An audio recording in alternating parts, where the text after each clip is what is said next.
Be sure, and I mean just that, be sure to hit that like button, share this content. Let a friend or a neighbor know where to go when it's time to tune in to Cowboys Sports Talk and beyond. That's including the ice wall, baby. Come on. The Cowboys will start off this preseason 0-2. I know what we're doing. We're getting our losses out the way now. That's what we're doing. Appreciate you, and you. Yup. Come on.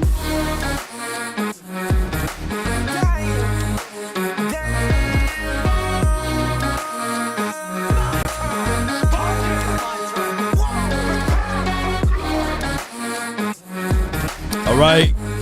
Good afternoon, everybody. The name is Law Nation. Appreciate everybody for rocking with us. The biggest takeaway of this game, Andre Booth can do a pick six. Hey, shit. Oh, my gosh. My turn. Oh. Told me it was my turn. Oh, my gosh, man.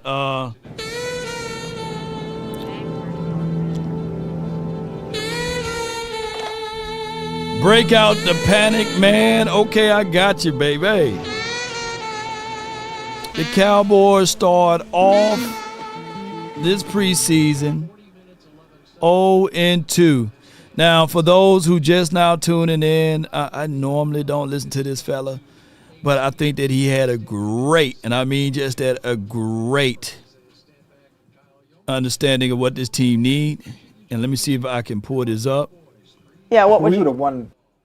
Let me see if I can pull this up. Hold on. If I was Jerry Jones, Yeah, what would we you- would have won multiple Super Bowls by Yep. now. Well, what would you do to fix or Right now, the Cowboys roster, I really like it. Last year, when we had the opportunity to get Derrick Henry, I would have made that signing. oh, absolutely. I would I have don't made that understand signing. why that And didn't then happen. if you fast forward to this year, Derrick Henry will be coming back next year, and now we have George Pickens. The Cowboys' identity is their offense, not their defense. We make way, we pay Micah, we have George Pickens, we got CeeDee Lamb, make sure the offensive line is okay. Boom, now we're competing in the NFC West. NFC East. Yeah. NFC There we East. go. If I was Jerry Yeah. So I think that Ocho Cinco and my girl Sarah, Peyton, I think that she did a great job of interviewing with him. I think that would be the way that I would go to. I think that this team still need to have an identity based off of the 2 preseason games. This is what I can say. With this particular team, Schottenheimer, we are still top heavy. Meaning that what a difference would make with Dak Prescott, CeeDee Lamb, George Pickens, and as well as the other guys like Ferguson and Kevontae Turpin. These guys got to stay healthy. That's what we're leaning on. That's what we're betting everything on. That is what the gambler is putting everything on, is we got to have to stay. We got to stay healthy. And that's most teams, right? But we're top heavy. Our depths are not what we want. Out of our depths, we can talk about James Houston. He did a phenomenal job. Oh, my God. Sanborn, I think he's a starter. He did a great job in this game. We went through 2 quarters of having a -2 yards. Joe Milton in the middle of the second quarter literally had 2 yards. Well, had 14 yards, passer rating 0. So we definitely need to revamp a lot of things. I can tell you the first game of Tyler Booker looked well far as running behind him. They did that one time with Sanders, and he got like 6 or 7 yards. That looked like that could be something there. Vaughn had a pretty good game. This is from Slayer. All I can say is Slayer, it's like none of these guys showed us something that you can say, hey, I'm holding on to dear life for these guys, especially out of the running back room. Any of these guys that leave, we wouldn't cry or we shouldn't lose any sleep over, right? But it's hard to evaluate this team when you only have, out of 15 minutes into the game, a -2 yards on offense, right? The defense, lo and behold, I think that the defense did better this game than they did on the road versus L.A. But it's hard to evaluate because even Cooper Rush, even though he had literally, let me see how many yards he had in this game. And I appreciate y'all so much for jumping in and tuning in and being part. Cooper Rush, they wanted to prove a point. He was in this game, and I appreciate each and every last one of you guys' support. He was 20 for 30. They threw the ball 30 times. 30 times, that's a lot of times, man. They were 20 for 30, 198 yards, 1 touchdown, two interceptions, passer rating of 68.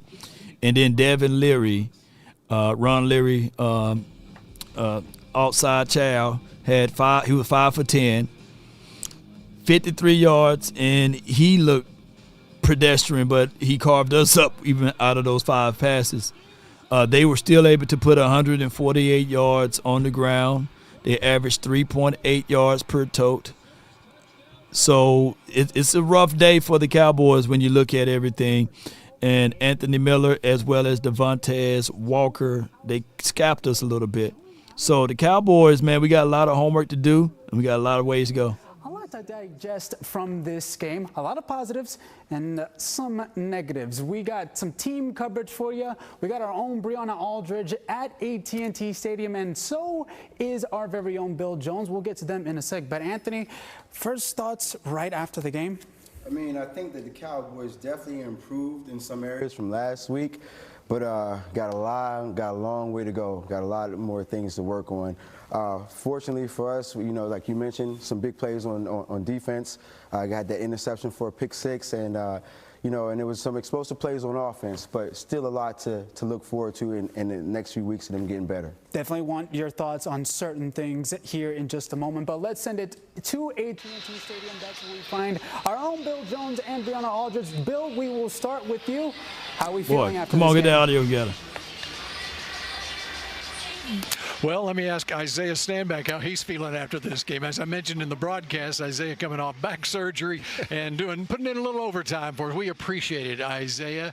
And, well, you look at this game, and the Andrew Booth pick 6 was the highlight of the game. You had the Joe Milton 49-yarder to Jonathan Mingo setting up a field goal. But there is a lot to work on as far as the backups are concerned on this team.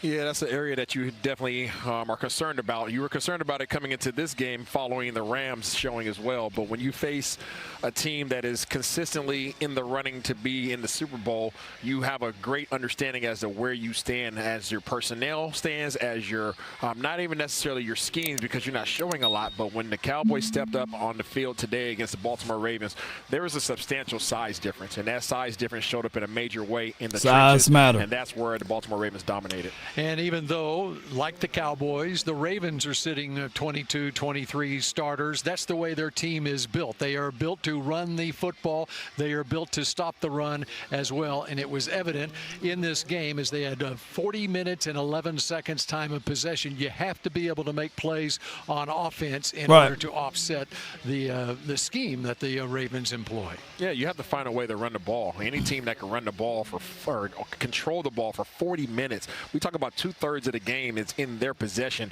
Your offense is sitting there waiting for their opportunities. And then when you get on offense, you find yourself in bad down and distance situations. And now you're forced to pass. And now they're allowed to blitz. And now you're taking risk. And now you get penalties. And it just compounds the problem over and over again. And it begins to snowball. Well, what did you see? Let's try to go positive here. Yeah. What did you see? Who are some guys that stood out for you? What magic that you guys got? Game tonight? Well, Keemon Hall was somebody who kept jumping off the screen to me. And that's a critical position for the Cowboys right now when you look at the injury situation at the cornerback position. All right, let me stop them right here. Appreciate everybody, man, for rocking with the nation. We bet not try to lean on Keemon Hall or Zion Childress at this point. I think that the Cowboys, if they're ultimately serious about this team, they will find a veteran defensive back to insert on this team. Now, if we just want to casually try to squeeze out some wins and force to squeeze out some things, then you keep what this roster is. But you got to be flexible enough to tell these guys, hey, man, appreciate your services, but we got to look for a better situation. And I'm saying this straight to y'all. Now, Damone Clark, he did look good against backups, though. So you got to understand everything got to be watered down to a degree, because what would Damone Clark look like against starters? We don't know. So that's the only problem when you have a starter playing out there on the field versus backups. It's hard to evaluate. Now, Damone Clark, I can't take that away from him. But if your starting player, the guy to give you the most insight, is Andre Booth, I hate to say this to y'all, that is troubling, because they was targeting Andre Booth, and they were getting away. I think that if you had a better quarterback going up against that, outside of a Cooper or Rush, then they would have continued to make plays on Andre Booth. So y'all got to pay attention to that. All right, so the Cowboys, Joe Milton, he was 9 for 18, 122 yards, 6.8 yards per throw, 1 INT, 2 sacks, and he had a passer rating of 48.8. Will Greer was 1 for 5 for 33 yards, and he had a passer rating of 54, and he was sacked twice. We had 51 yards on the ground running collectively. All of our backs averaged 2 yards per run. That is terrible. 2.1 for Miles Sanders, 2.2 for Deuce Vaughn, and your leading runner was 7 yards, because Will Greer was able to scramble and scrape for 7 yards. So those are not gaudy numbers. Of course, Mingo caught a 49-yard pass, deep ball down the field, and as well as Princeton Fant, but nothing to stream out at you as it relates to this stat line for your mind. So we got a long way to go. And last I checked, picking on him. Yeah, Mingo was one of our shining stars, but it's not enough. Miles can go. This is from Kurt. I feel you. No reward given for an interception on rush. Yeah, it's kind of hard to give it. Yeah, it's now that if you're doing real evaluation, right? If you're doing real evaluation, you will have to say to yourself, yeah, you got the INT, but it was telegraphed, right? You're supposed to catch those, right? And it's preseason at that. So all I can say is let's not jump off of the building, but let's not stay on the building. Let's not stay in the spot of the building, because the building is on fire. So you got to figure out how to put this fire out. And next week, for sure, there should be no starters. Now, I was banging on the table for the starters to play this week, but next week, I bet not see not one starter out there, because we're so top heavy. Let me say this again. We are extremely top heavy, meaning that we are leaning on all of our guys, or most of our guys, to stay healthy remaining of this season. Yes, and that's just for what it is. Drums and Cowboys says they better be a huge difference between the second team and our starters. I can tell you off the jump, there is a huge difference between Kevontae Turpin, Lamb, Pickens being out there, opposed, and Ferguson to that degree, opposed to the guys that we've seen. Now, our ancillary situations, we didn't get a chance to get a full evaluation of Trayshawn Holden. To a degree, I think that with what we've seen with Jalen Cropper, he was given a boatload of chances, right? Before we got a chance to see Ryan Flanoy, before we got a chance to see Trayshawn Holden. And 9 lives, Jalen Brooks, he had made a few catches out there, whereas you said to yourself, hey, Jalen Brooks is still making plays, you know. So it is a situation and a scenario that we can look back at this team and say, man, we got a long and we got a lot of stuff that we got to do to overcome in order to be ready for week 1. And we would never know, especially by not seeing any of our starters out there. 881-1053, the number to call, the number to text, 877-881-1053 on the official postgame show of your Dallas Cowboys, brought to you by Pepsi, made for Cowboys watching. And if you want to use what the pros use, Jet Black is the official men's skincare brand of. Yeah, we'll be jumping back and forth between these stations. Cowboy Nation, and keep in mind, get ready to keep yourself in line with the call-in line. And the call-in number brought to you by RogueShop. Appreciate RogueShop for all that they do. 657-390-7391. Get yourself in line. We're going to try to get to everybody tonight. I still want Booth to go. This is from Texas boy. Milton is not a good backup quarterback. I agree. I think that he got one artillery right now, and that's a cannon, right? He got that. He got to slow the game. The game got to slow down to him. To me, I got to beat up, and this is not me being negative, but I got to beat up Schottenheimer. Not Hootenheimer, none of this stuff of other things. I'm telling y'all, if you're going to go for it on 4th and 1, and this has been my calling card even with Kellen Moore, even with the Jason Garretts of the world, even to a degree with Mike McCarthy, if you're going to go for it on 4th and 1, why in the hell are you passing it on 3rd and 1, right? You got to, if it's 3rd and 1, and if you're going to say to yourself, I'm going to line them up, lace them up, on go for it on 4th and 1, your mindset should be line them up, show physicality, lean forward, and get the first down on 3rd and 1. And if you can't get it, then you force it again, and that's how you showcase your power. You do not go finesse and go for a deep pass on 3rd and 1 and then turn it around and go for it on 4th and 1. I cannot stand that. Do not do that again. I know this preseason. But at the end of the day, if you're going to go for it, if you're telling everybody, and especially if it's in the middle of the field or and it's in the back of the field, you do not do that. Now, if you're on your own side of the field, you're getting close to the red zone scoring territory, and you do that, that's a whole nother conversation. But if you're going to be aggressive that way, you just don't do that. I got to say that with Brian Schottenheimer. That's why I got him at a 5.5, right? And, of course, he got to get in rhythm, but we are not seeing any of this stuff. And I know this preseason. We can't hang our hats on that, but still, regardless of preseason, no season, in season, around the season, you got to make concise decision makings as it relates to your play calling. You cannot do that. You cannot do that, Cowboy Nation. Yes, Jetstar Blue, Mafa, and as well as Hunter Lupke. This is from TJ. Blue is still gimpy a little bit. He's not walking. He's not putting a lot of pressure on that leg. So let's not put Blue out there yet.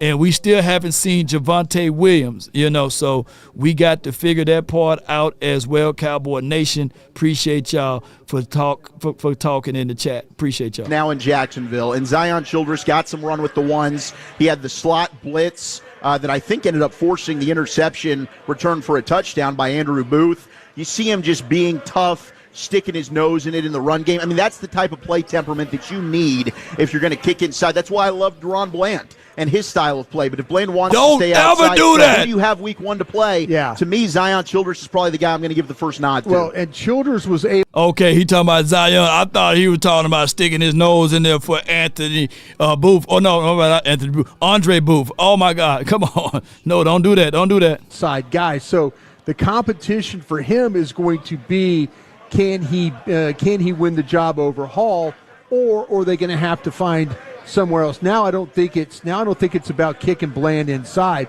I think it's about can Childress be that guy? He plays tough. He plays almost like a linebacker when he's down there. When the ball spills, he's not afraid to tackle. No, he played some safety there at Kentucky, so he's a guy that can come up and he'll smack you. Other linebackers I thought that played well. I mean, Darius Harris, he did get the penalty. That's unfortunate. Okay, we can't be hitting the quarterback in the head, but a couple of good pressures. And how about Marshawn Nealand, who we got to see start? He had a good pressure around the edge as well, and that was one of the plays where I think Sam Williams got blocked pretty well. Yeah. But Marshawn Nealand, it was good to see. The one guy, and man, we were just singing his praises, and I'm still a huge believer in him. I don't think 2 preseason games, when we go back and watch the tape, we'll have a better idea. But Donovan Ezeraku, I was really hoping these first 2 games he'd carry over and everybody would be able to see, like, wow, no wonder you guys have been so impressed with what he did out in the practice fields. Yeah, I need to sit down and watch, his opportunities to rush the passer, his ability to kind of move around and stuff. If this thing with Micah Parsons, and we haven't really talked about Micah Parsons all day, if this Micah Parsons thing turns into, a real holdout and then he is missing games, they're going to have to find pass rush. And Donovan Ezeraku and Fowler and Williams and those guys are going to have to step up and take the role of that. Well, what do you do with James Houston? I'll tell you, he looked good tonight. He really did. It was interesting how he played. I mean, he's a veteran guy. So to me, when a veteran guy gets opportunity in these games, you hope that he would be a better player than the guys he's going up across from. And I tell you what, though, he showed up as far as the pass rush stuff. That's what he can do. It looks like he's kind of getting a little bit of a rhythm, getting himself back together.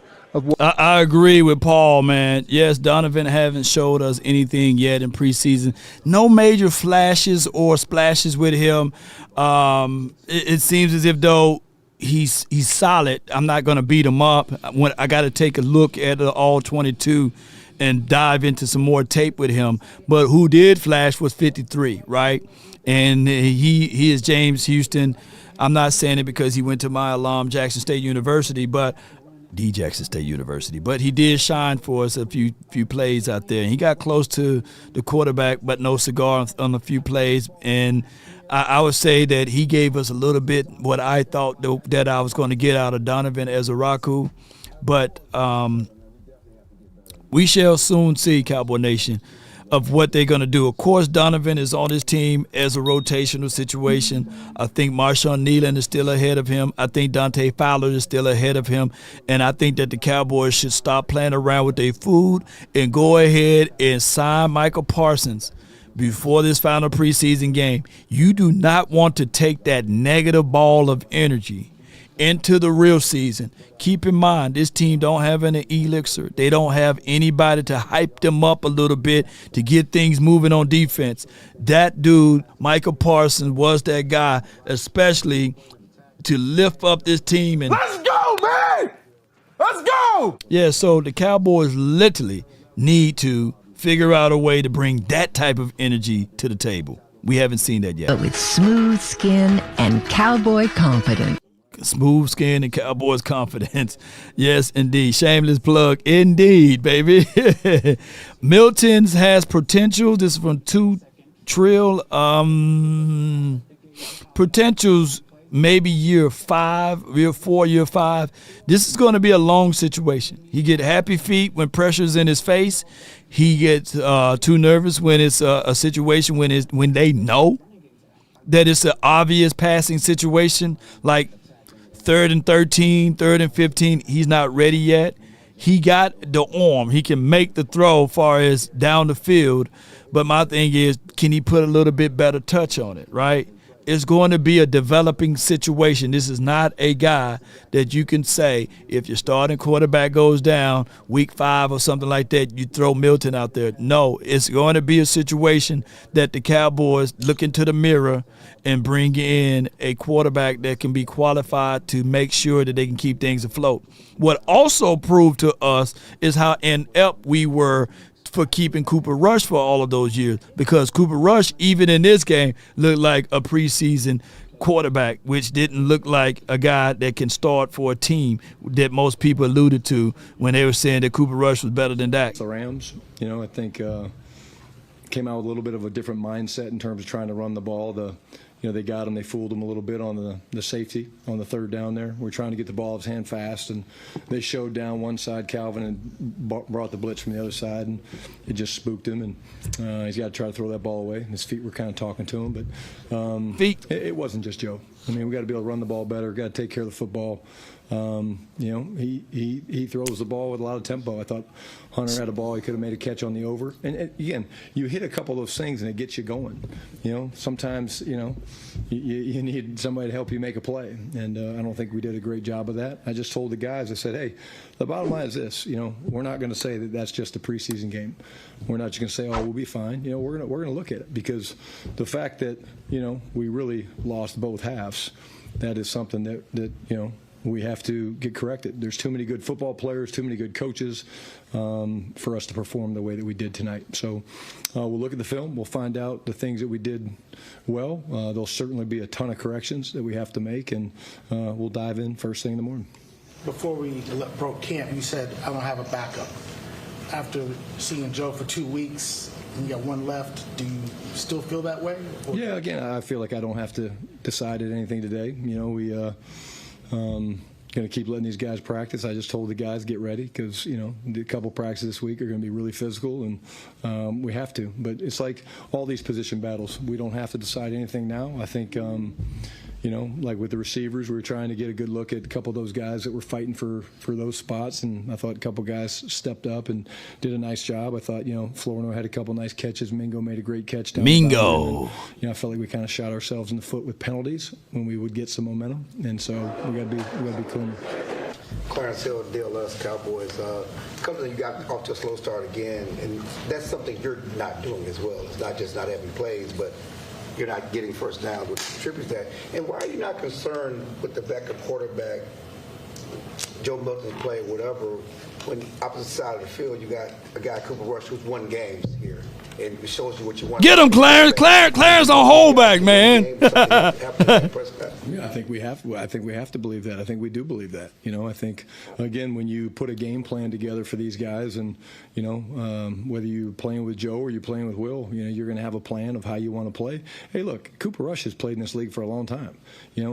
What he did tonight, it didn't surprise anybody in the first half. I mean, I've seen him do that for the last 3 years. Man, that was not spectacular, man. Year two, and so again, I'm not panicked. Again, it's not just them. It's us as coaches. It's the other players. It's all that. But the biggest thing for me is, again, we just, we have to balance up the time of possession. We had the defense out there for over 40 minutes. That's too long.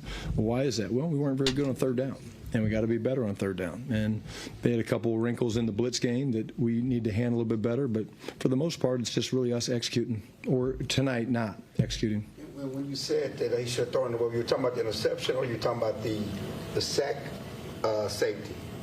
Ask it again. When you said he should have thrown it away? Yeah, so we were backed up. We had the negative play, so we called a quick answer. They showed down, and his feet were he was holding on the slant. We were trying to throw a little flat slant combination, and they had 2 free runners, so that was on him. Should have thrown away, yeah. And that's, and again, like every opportunity you get when he comes over. No doubt. Now, Coach Schottenheimer there not giving up on Joe Milton being the backup of this team. It's only 2 preseason games in. Again, he's only played in 1 regular season NFL game in his 2-year career.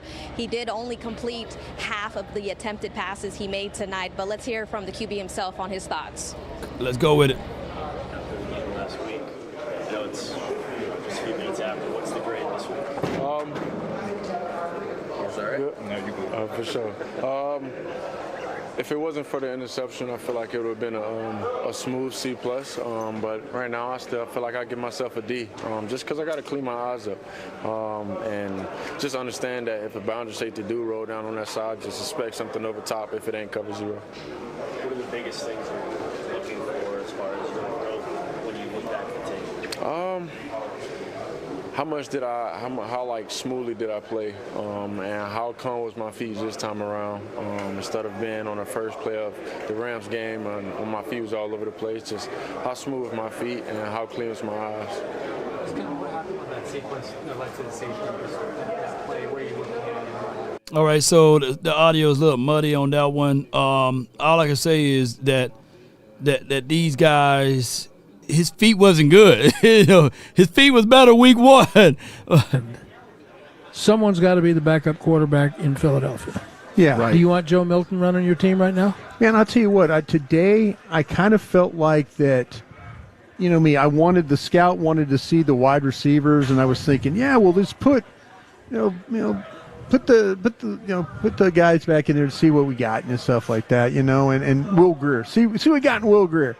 And Will Greer's 1 for 5, and the pressure's happening to him. He's not hitting anybody. He made a couple of rushed throws. Yeah. And some of that, I think, was because of what you were talking about, Ryan, about the protection. Wasn't very good. I thought just overall, but, to me, it's kind of clear, and this is something that Bobby Belt and I were talking about, and people in the organization, if you honestly felt like you had to go win a game, you would probably play Will Grier. Right. I would. Yeah, and it doesn't look like it's one of those things with Joe Milton that you're like, okay, if you just want to see, let me interject right quick. And it's not like Joe Milton is getting third team reps. Correct. In practice. Yeah. Correct. Brad, you're out there every day. He's getting all the reps. Joe getting all the reps, but here's what I want to say. And this is the finite issue with the Dallas Cowboys, collectively speaking. and I want you guys to slow down. If you're driving, just slow down just a little bit. The finite problem with the Cowboys is the ability to forecast and move on. If we're talking about evaluating our backups, we get tunnel vision.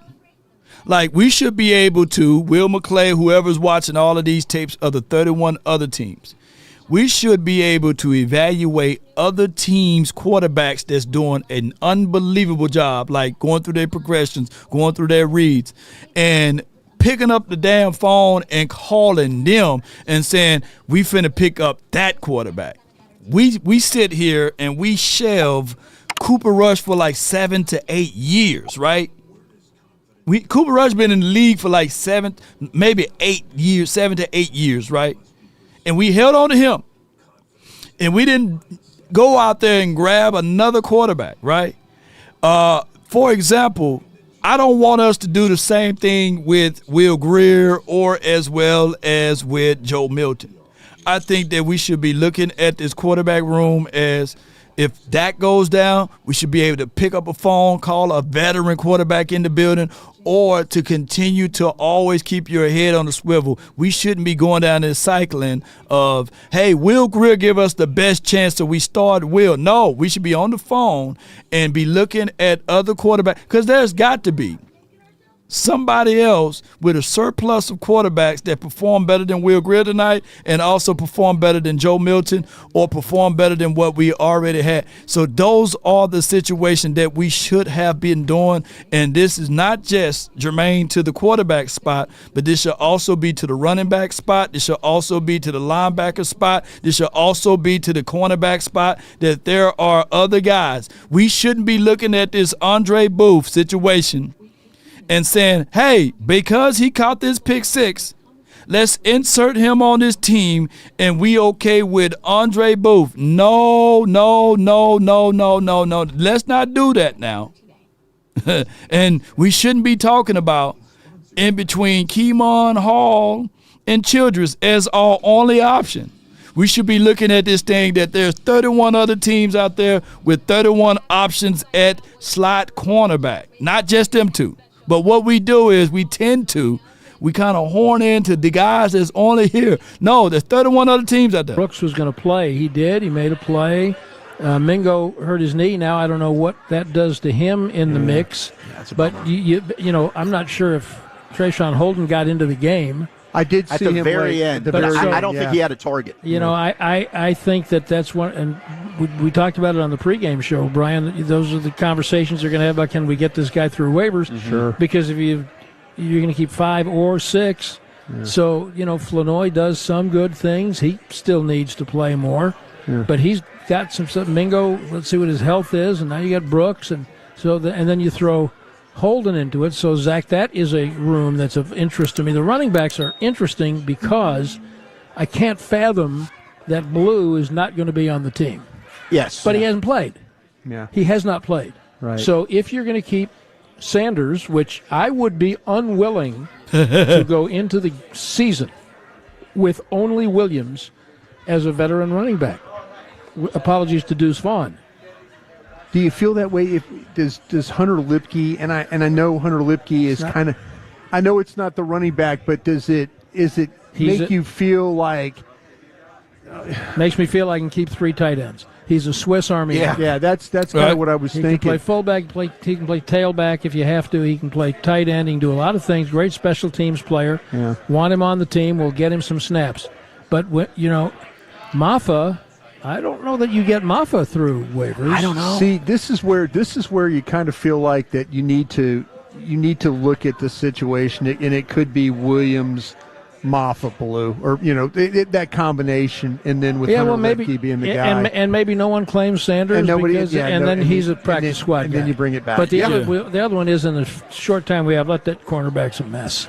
It is. It's just a total mess. Yeah. I'm Booth good. played a lot better today than I thought. You mean? Well, he was getting picked on and then bounced back. He played very well. No, he Which didn't. Booth do you believe in? The one you saw tonight or the one you saw last year? That's the key question. Oh, my gosh, man. What are they watching? I'm in on Childress. Yes. Okay?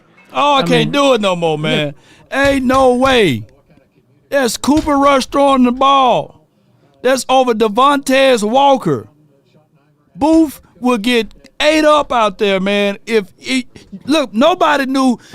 Show of hands, if y'all know who Devontae Walker is or what school he went to, what's his stats and what he's going to be doing, you know. That's Devontae Walker, man. And he telegraphed Cooper Rush literally on that third down play. He looked right at him, and he said, I'm going to drop back, and I'm going to throw it right at him. And then he almost didn't catch that INT. We better not be carrying no water for Andre Booth off of that damn INT. Now, granted, we take the points. We take the points. But I do not want you guys to be looking at this and be like, hey, man, you know what? He had an INT. Let's give him a chance. No, don't do that. I mean, we're going to be recycling the same thing. They should be talking about there's 31 other teams out here, and we should be looking at how we're going to get rid of him. Memorable play from tonight that you'll look back on? Oh, man, my most memorable play, probably when Joe had that long pass run on third down. They brought a stunt, and we passed it off pretty good. Something that we practiced a lot during this week. Is it sunk in fully that you're a Dallas Cowboys? Not really. Not really, and I mean that in the best way possible. Like, it's just really, like I keep saying it, I know it probably sounds corny at this point, but like really a dream come true, like to be with such an organization as the Dallas Cowboys, such a prestigious organization, and just the trajectory of my career so far, going from IMG to Alabama to now the Dallas Cowboys, is just couldn't ask for a better path. You think September 4th it'll feel pretty much real? Definitely. How much more prepared for September 4th do you feel now than you did 3-4 hours ago? Very. I mean, every practice, every meeting, every walkthrough, I feel like I'm more prepared for that date. So just looking forward to getting better until that date comes. And how much of that is kind of rolled into the fact that now you do have your debut kind of behind you and those nerves behind you. Now you can just get out there and just play. Yeah, today was big for me in a couple ways, like you said, like my first real NFL action, but also figuring out my routine, like just the simple fact that we get here at a certain time that's different than to what I got to when I was at Alabama. So really just finding my routine pre-game, and I think I did a good job of finding that today, and I'm going to continue to roll that over to next weekend, the rest of the games that I play. Let's start with That was Tyler Booker after his NFL debut tonight. And joining us now is cornerback Andrew Booth, who might have earned himself a little game ball today after that huge interception. You kind of been thrown into the ring of fire since you came to this time. Oh, my gosh. I wish I could see the face. Man, it felt amazing. Y'all know, all glory to God. I left glory to God. To, work through me. And it felt amazing. And they were asking me, they told me they seen a little Dion in there for sure. For sure. My first one, I had to pay a little homage to the best. So that's kind of where that came from. So that was premeditated, because I was doing the broadcast, and on the replay, that's what I said. I said, it looks like Coach Prime there. Yeah, for sure. Yeah, I had to pay that homage. My first one. I always thought about, me just having to do that. So, yeah, for sure. Jesus, this is your humble servant, Lord. There's clearly been a miscommunication, Jesus. For sure. Just saying this burden is a little bit too heavy for your servant, Lord. I'm just saying, Jesus, my cup runneth over, Lord, is what No way, man. The thing is, I ain't even thirsty, Jesus, not a little bit. You can no way, I'm going to do the show on the floor. The picture. Oh, Lord. Look at it. Yeah, you got to check it out. Check it out. Leon Sandcaster. Oh my gosh, man. Darren Posey, $5. Whose man's is this? Who man's is this? Oh my God. The confidence is always. Oh Lord. My bad plays, I had, that long ball last week. Just little things. It's not the mountain ahead, but the pebble in my shoe. So it's the little things, and I understand that, and I know what kind of football player I am. So once I fix those little things, I'm gonna be great. Lord, have a pretty banged up group that's right Andre now. Booth. To take advantage of these opportunities like you did tonight. Just. I would never thought you could hear Booth and Sanders at the same time. And show y'all my skills. All right, Andrew Booth, the 40-yard pick six, making it like Dion. That's right. Are you shitting me? Thank you, Ed. Thank you. Are you shitting me? Joining us here on the Cowboys postgame show. As we, Oh, my gosh, man. Left.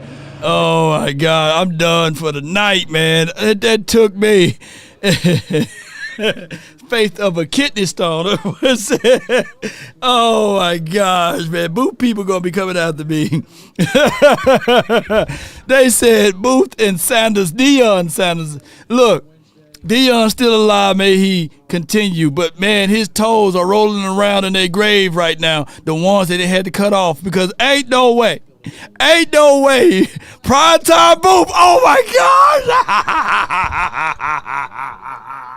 Oh, my God. Oh, my God. Shit. You need to stop it. Oh, my gosh. You need to stop it. Oh, my gosh. This dude said primetime Booth. Somebody, anybody, come on. Tweet that out. Tag me. Oh, my gosh, man. Oh, my gosh, man.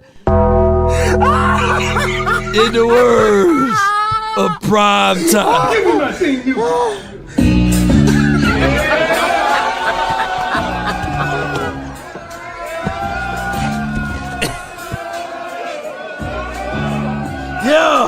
Yeah, you got to believe. Oh, my gosh, man. I'm done for the night, man. I cannot believe y'all done took it that far, man. Y'all done took it that far. Oh, my gosh. How to be an Atlas man. First, gently glide your House of Atlas razor with the grain to ensure a precise, comfortable shave. Then, drop your transmission with nothing but a spoon. Anything's a tool in the hands of an Atlas man. Now apply Atlas Calming Aftershave.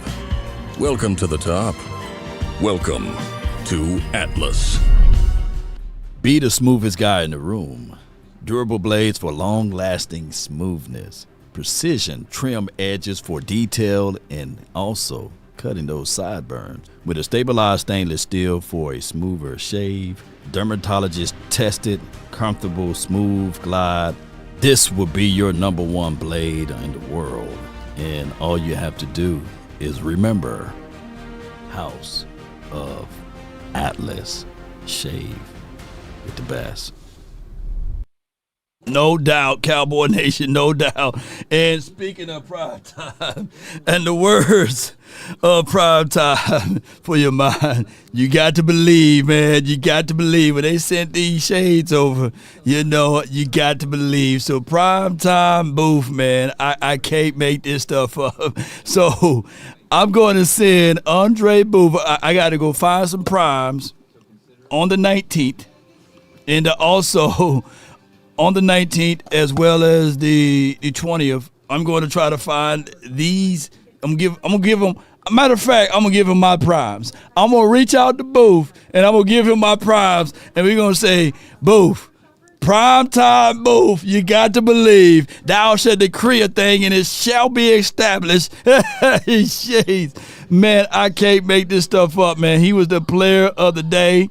Oh, my goodness, man. Y'all got me tonight, man. Me is how many reps Milton gets in practice, but maybe not being able to carry it over into game action here. Yeah. The last couple preseason games that, man, it's like, it seems like, okay, you know, Joe, you know, he's Booth did have the watching Mike him practice, Tyson voice, watching him Toxic make Tom. some good throws, and Yeah, he had the Mike missing some Tyson guys voice. here and there. Yeah. But I think the things that we always talk about is he needs to play, but it's pretty. I think it's pretty simplistic out there for him, and that kind of has me a little bit concerned if you had to go forward in that. Yeah, there's no touch on the ball with him, and there's a lot that, like we've talked about before, like it happens so fast for him, and you see things just. It's almost like you can hear the internal monologue for him of just like, like it's happening really quickly for him, and then I mean there are other times where it looks completely confident, and it's a ball that's released. And it's like, where was that going? And what were you trying to do there? But then there's that throw down the sideline. Throw down the sideline that's and you're just 50 yards dropped in a bucket, and it's like, okay. Okay, that's what we're dealing with. We've made the comparison here before. For those listening in Texas, Boof. you're probably familiar with Joey Gallo. Mm-hmm. Right now, he's Joey Gallo. He is going to hit the ball 500 feet, or he's going to strike out. That's what he's going to do while he's out there. And it looks really, really pretty and really, really nice when it clicks. It's just it doesn't click often enough. And I mean, that's going to be the biggest thing. Is I think it's clear their thrust is, this is probably our guy, and he's got all this talent. So we need to give him as much game action and game speed reps as possible to get him used to this, because this is who we're investing in. I guess the pushback that I have with Milton is, I started to feel, as the offense struggled in that first half, is it now unfair to the rest of the players on that offense? Before they go into more details of this, Joe Milton is what Cowboys Dak Prescott haters think that Dak Prescott is. That's who they be explaining, like, when they say those things. They think literally that is who Dak Prescott is. But no, that's clearly who Booth is.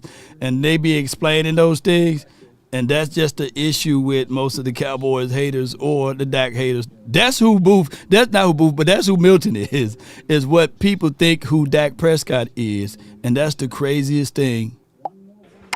We're going to take that as a win for Mingo, or like something that Mingo did. There were several for Flournoy that on tape. So you may just look at it and just go, the context is, if there's a better quarterback there, we feel good about what that receiver just did.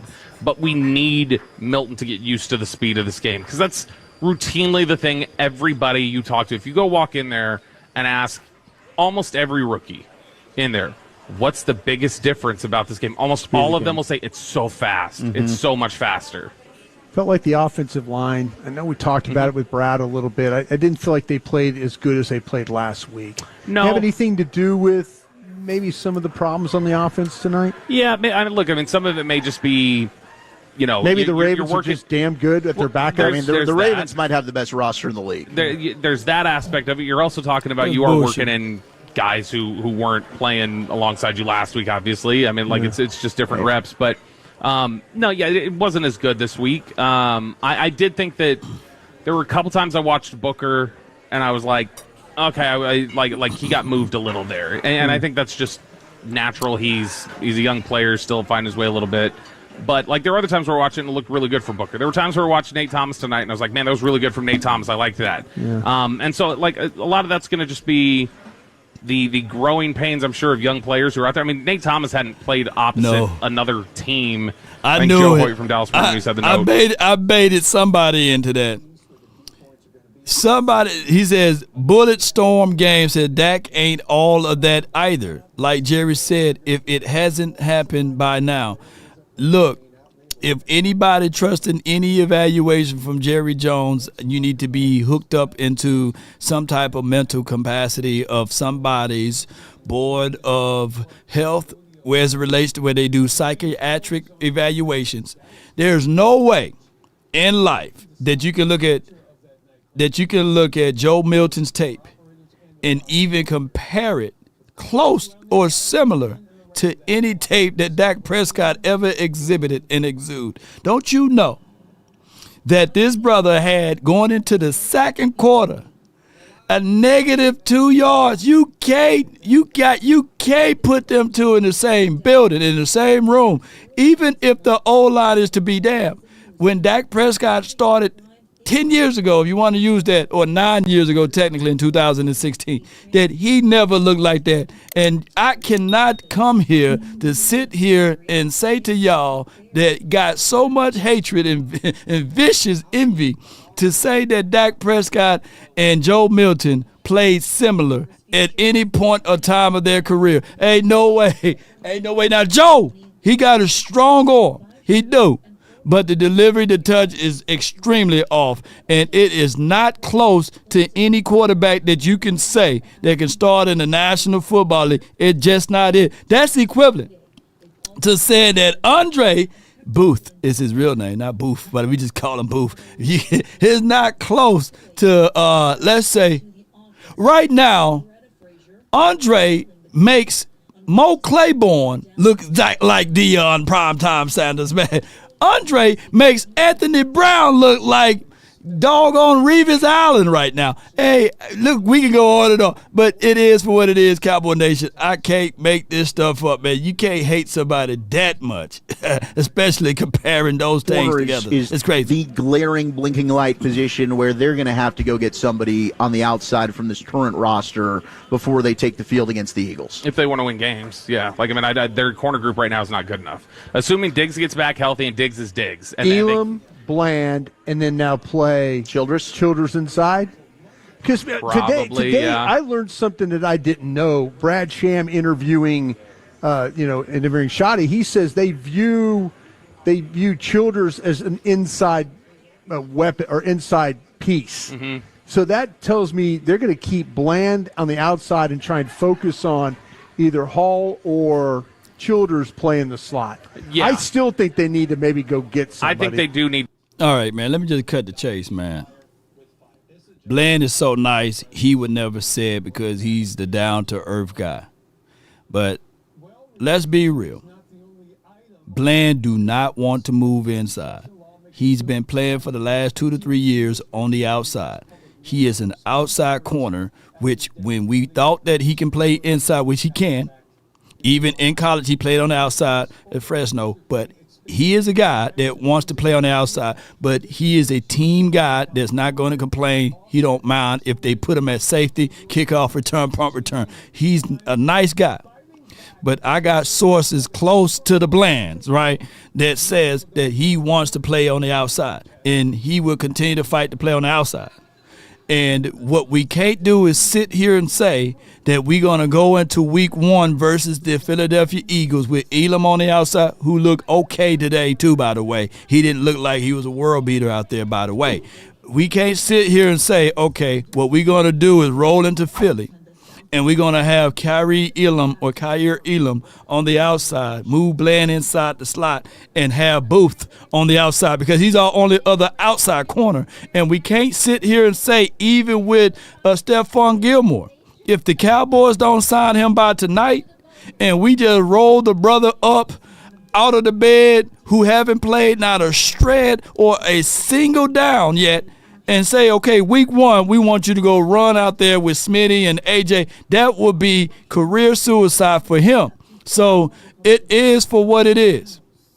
Yes, it is for what it is. The Cowboys, if they really serious about this DB situation, because we know that Trayvon Diggs is going to take time. We know that Shavon Revel, he can't take no pressure or hit on that knee yet. We know for sure Joshua Butler, he's not ready yet. We got 3 guys that's in reservations, right, that's reserved that cannot be out there on the field week 1. If the Cowboys are smart, they'll figure out a way to bring in a veteran DB on the younger side that's been running around, and the best way that it can do that is the simple fact that you make a trade. But the Cowboys refuse to do that.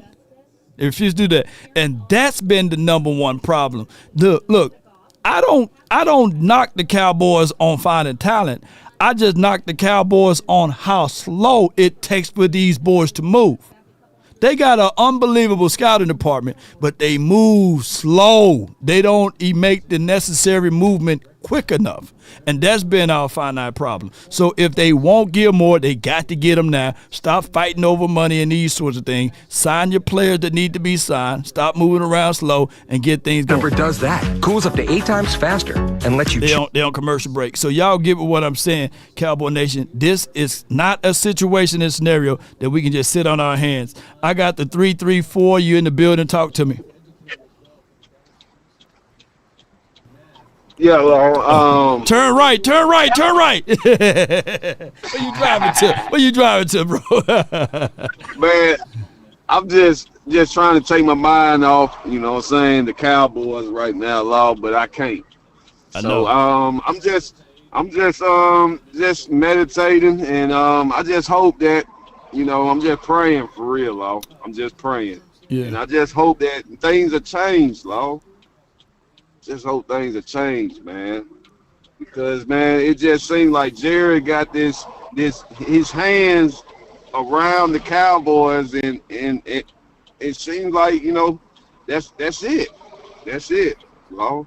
I mean, it's not. It's he's. I don't know what to say, Law. I just don't know what to say, Law. I'm trying to stay optimistic. Man. Hey, you just got to take it one day at a time. Like I said, this team is top heavy, not to beat the team up. We know that our starters didn't get a lot of snaps in these series here or in these preseason. And we better not see the starters next week, by the way. But it is a situation. I hope not. Yeah. Yeah. Even though we know these starters need some reps, you know what I'm saying, Law? Right. These starters need at least one series, Law. No, they better not do it next week, though. Not next week. Okay, Law. No. Okay. If they wanted to do that, you should have put them in week 1 or week 2. But next week, you trying to evaluate the 90 guys who are on the back end, the 37 guys that's on this team that you're about to cut. Yeah. Okay. Yeah, that's the thing. It makes sense. Yeah, it makes sense. Yeah. So this should be. Do you think we have a chance? Do you think we have a chance, Law? For week 1 against Philly? Hell yeah! I'm never gonna give the shots or the chance for the Philadelphia Eagles to beat us up. At the end of the day, I hate the Philly, man. I hate Philly. Yeah. I hate, man. Yeah. I couldn't even watch the Super Bowl. Law. I couldn't. Philadelphia Eagles fans, they know. Did they win today? I don't know, Law. I know. Yeah. They probably didn't win today. Shoot, I ain't worried about no Eagles. Shoot, at the end of the day, I'm gonna be like the thief on the cross. I'm still fighting. You know what I'm saying? And this day, you'll be with us in paradise. I hope James Houston makes the team, man, because I just seen him throw over offensive linemen and everything. Today. Oh yeah. He did a little bit of that in practice too. So I like James, man. So Houston, I hope that he can continue to scale and grow. The thing is that we got a lot of edge rushers, bro. A lot. Yeah, we do. A lot. We do. Yeah. Yes, indeed, man. So what else you got for me, man? I ain't gonna take up much of your time. I know someone else probably want to call in and get something off their mind, but I just want to say this though, Law. We gonna be okay. It's just hard right now, and like Jerry Jones said, hard times happen, but you got to keep going. So that's what I'm keeping my head up. Just gonna keep my head up, Law. Well, keep your head up, fam. Appreciate you for calling in. Yeah. Okay, Law. No doubt, man. The only thing the Eagles and the Cowboys have in common, both Andres had a pick 6 today. I think they had an Andre guy from Hookham's Longhorns to catch an INT earlier today, who I was scouting for the Cowboys, right? I think he had caught an INT today. So that's the only thing that's similar for both teams today. They both lost, and they both had the guys to catch pick 6s today. So that's the only thing. All right, Cowboy Nation, let's see if they're back from commercial break here. We got the phone lines mixed in, so be sure to call in if you want. Ball's hand fast, and they showed down one side, Calvin, and brought the blitz from the other side, and it just spooked him, and he's got to try to throw that ball away. And his feet were kind of talking to him, but it wasn't just Joe. I mean, we got to be able to run the ball better, got to take care of the football. He throws the ball with a lot of tempo. I thought Hunter had a ball. He could have made a catch on the over. And again, you hit a couple of those things and it gets you going. Sometimes, you need somebody to help you make a play. And I don't think we did a great job of that. I just told the guys, I said, hey, the bottom line is this, we're not going to say that that's just a preseason game. We're not just going to say, oh, we'll be fine. We're going to look at it, because the fact that, we really lost both halves, that is something that we have to get corrected. There's too many good football players, too many good coaches for us to perform. Nah, George Karlaftis, he's a good edge rusher. Don't do that. Say the Chiefs went to the Super Bowl without an edge rusher. To make, and we'll dive in first thing in the morning. Before we broke camp, you said, I don't have a backup. After seeing Joe for 2 weeks, and you got one left, do you still feel that way? Yeah, again, I feel like I don't have to decide anything today. going to keep letting these guys practice. I just told the guys get ready because, a couple practices this week are going to be really physical, and we have to. But it's like all these position battles. We don't have to decide anything now. I think, like with the receivers, we were trying to get a good look at a couple of those guys that were fighting for those spots, and I thought a couple guys stepped up and did a nice job. I thought, Florino had a couple nice catches. Mingo made a great catch down the boundary. And then, I felt like we kind of shot ourselves in the foot with penalties when we would get some momentum, and so we got to be cleaner. Clarence Hill, DLS Cowboys. Watch Clarence going to shoot it at him. That's something you're not doing as well. It's not just not having plays, but you're not getting first downs, which contributes to that. And why are you not concerned with the backup quarterback, Joe Get him, Clarence. Play, whatever, when opposite side of the field you got a guy, Cooper Rush, who's won games here, and it shows you what you want in a backup quarterback. Do you know these guys can win games? Something had to happen to Dak Prescott? Yeah, I think we have to believe that. I think we do believe that. I think, again, when you put a game plan together for these guys, and whether you're playing with Joe or you're playing with Will, you're going to have a plan of how you want to play. Hey, look, Cooper Rush has played in this league for a long time. What he did tonight, it didn't surprise anybody in the first half. I mean, I've seen him do that for the last 3 years, and so Joe Milton's in year 2. And so again, I'm not panicked. Again, it's not just them. It's us as coaches. It's the other players. It's all that. But the biggest thing for me is, again, we just, we have to balance up the time of possession. We had the defense out there for over 40 minutes. That's too long. Why is that? Well, we weren't very good on third down. No complimentary football. And they had a couple of wrinkles in the blitz game that we need to handle a little bit better. But for the most part, it's just really us executing, or tonight not executing. When you said that he should have thrown the ball, you were talking about the interception, or you were talking about the sack safety? Ask it again. When you said he should have thrown it away? Yeah, so we were backed up. We had the negative play, so we called a quick answer. They showed down, and his feet were he was holding on the slant. We were trying to throw a little flat slant combination, and they had 2 free runners, so that was on him. There is Brian Schottenheimer. Before they talk and give their assessments of it, I think that Schottenheimer, if he's going to be, now he's a rookie coach, he got a lot of responsibilities. I think that play calling duties could be overwhelming for him. It could be a lot of stuff for him. I think that Jerry Jones need to release that particular responsibility because he decides, because he really likes the coaches to call the plays and all of this stuff outside of that time when he had Forrest Kelly more on Mike McCarthy, but that's a whole nother conversation. Here's what we should do. If Clayton Adams is the de facto play caller installer, let him call some of the plays. Let him call the plays, because this is a lot of stuff. When you got 90 guys that you're still trying to evaluate, you still got to be in tune with the defense. That's a lot of stuff on a rookie head coach to be the play caller, and on top of that, to be a guy that didn't call plays in 3 or 4 years. It's a lot, man, and he's definitely not in rhythm. Work and getting back to it in physical practices and stuff like that. Was his team really physical tonight? I think defensively there were some times where they were physical. But overall, though, I think that I think it was just a bad outing for his football team. And bad outing for the coaches as well. Yeah, they're part of it as well. Hey, play calling, all that's going to be different in the regular season versus the preseason. But, I mean, there were 3rd and 1. They threw the ball instead of running it, and then they ran it on the 4th down. They get stuffed. Yeah.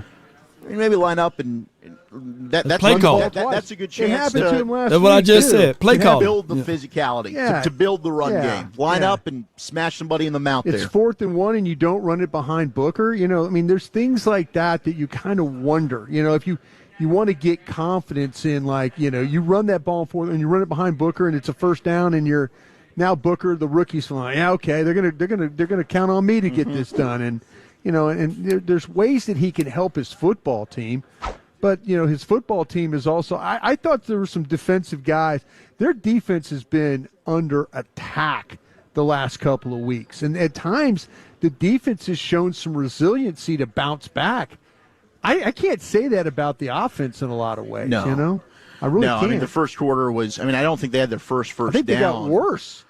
Yeah, this was worse than what we saw last week. I would agree with that. It was a rough outing. As Joe Milton went 9 of 18, 122 yards and an interception. They were 2 of 11 to his point on 3rd down. And, overall, in 47 offensive plays, They had a net yardage of 176 yards. All right, let's get to the phones. I know a lot of you have been waiting patiently. 877-881-1053. Really, really appreciate you guys hanging in with us. An abbreviated post-game show here as we're going to go with you until the top of the hour. Let's go out to our buddy in Round Rock, Big Jim. Big Jim, what's going on, man? How are you? Oh, doing all right, fellas. I'll be real quick. I got three things. One, backup quarterback should be you should have a veteran in there that you have confidence in that can go execute the offense and not get you beat. The Joe Milton experiment. We've experimented a couple times, with the kid last year from San Francisco. He's doing pretty good out there in San Diego now, or Los Angeles. Look, if you want to experiment with him, keep him on the roster and give him some scout team work. Two, I'm a little bit worried about our offensive scheme. It's 2 weeks in a row that this offensive line has not done too well against blitzes and twists and stunts, that sort of thing, and that's concerning because look, we don't have a clue about what the starting groups are going to look like. Right. So is it a scheme thing? Is it a communication thing? Is it getting the protections lined up? And then third and last, guys, Maffa is a good running back. He got some work this week, in practice. But the Deuce Vaughn thing, it just doesn't make sense. He's not an NFL running back. And for Pete's sakes, you can't hold on to this guy. We didn't see much out of Sanders. Don't know what we got with the guy they got circled for the starter. We don't know what Blue's going to do. What we have seen is Maffa's gotten out there and runs downhill, puts his pads forward. And, anyway, it's a lot more. I tell you what, there's a lot of questions. And guys, we ain't gonna have any answers till they line up and play the Philadelphia Eagles on Thursday night. And boys, I'm gonna tell you what, when you got fourth thing, there's probably a few defensive tackles that were playing in that game tonight, not for us, that we should go get. Because I tell you something, you can't have defensive tackles getting rammed into linebackers down the field and expect that at any point in the season that you're going to be able to stop the run. But I'm pretty concerned. I'm not panicking, but I'm pretty dang concerned. And this, the coach didn't put anybody in a good position tonight. I think the concern is fair. The concern is fair, Jim. I really appreciate you. Now, granted, offensively, they have been very vanilla, and we have not seen the starting line, Dak, CD, Pickens, Javonte Williams, who should be your running back one, Jake Ferguson. There's still a lot that we really haven't seen anything to panic because you haven't got any starters on offense and your best players on defense. But there are a ton of questions that we're probably not going to have the answers to until they lace them up on Thursday night in the season opener against Philly. Yeah, it's a shame that they're not very good right now. Well, this week they weren't very good on just basic plays. Just basic. He talked about the blitz pickup and. Jim was talking about that, that the line has struggled with that. Mm-hmm. And that was something that, if you have guys that, when you got. No doubt in my mind that we got high expectations for guys to stand tall in this. And let's get to the reality of it. Phil Maffa, even though he run behind his pads, but we haven't seen him against the ones yet. And he had 3 carries for 7 yards. Let me repeat. He had 3 carries for 7 yards. That's 2.3 yards per tote. I like Phil Maffa, but I'm not finna build my whole village behind that, To be fair and honest, none of these running backs splashed to me. None of these running backs made nothing out of something to me. Miles Sanders had 7 carries for 15 yards, and he averaged 2.1 yards. That's more of the same. Deuce had 5 shots at it, and he had 11 yards for 2.2 yards per tote. That's not enough for me. If I'm just being real with y'all, none of these.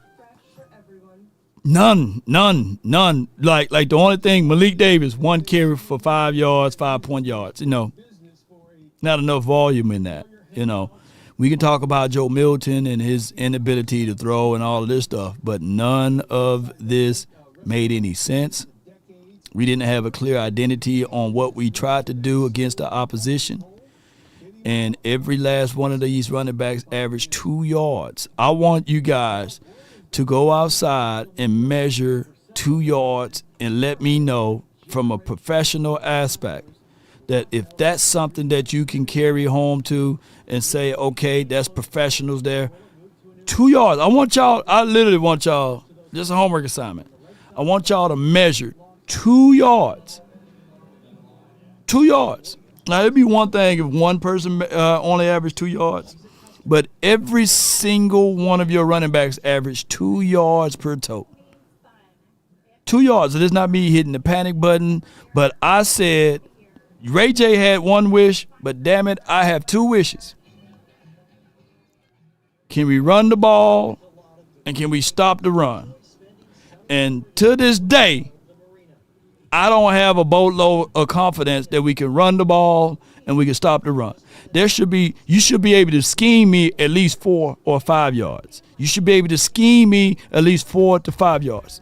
You should be able to scheme me 4 or 5 yards. Now, granted, we could talk about the starters didn't play, but BB is a starter, Tyler Booker is a starter, and as well as, of course, the other guys that you can talk about is Tyler Smith, but that's not a boatload of anything. 6 feet is bad, Law, Yeah. So I'm not beating up this team, but I got to at least see an explosive play for 10 yards, man, by accident, that you make one guy miss and you get at least a 15-yard run or you get at least a 13-yard run or something. And we didn't see that. We didn't see that at all. Let me repeat. We looking back at this sheet right here, and y'all can zoom in, and you can see that we didn't average not just one play that's over 10 yards. Our biggest explosive play was an 8-yard run by Phil Maffa, and then he had a negative play. So it's the line, not the running backs, Law.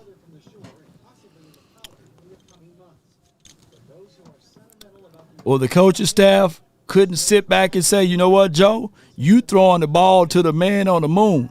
Joe, what we going to do off of this series? We got Tyler Booker, we got Cooper, BB. We going to attempt to run behind them 2 boys at least 2 times. And if you can't get 4 yards off of that at least, you can't fall forward. Like we had literally, let me see how many snaps we had. How many snaps we had all together. And I'm not beating this team up. This is just me doing my evaluation, y'all. It may sound like I'm complaining, but I'm just explaining the situation. We didn't have the ball for many minutes because we've been pass happy.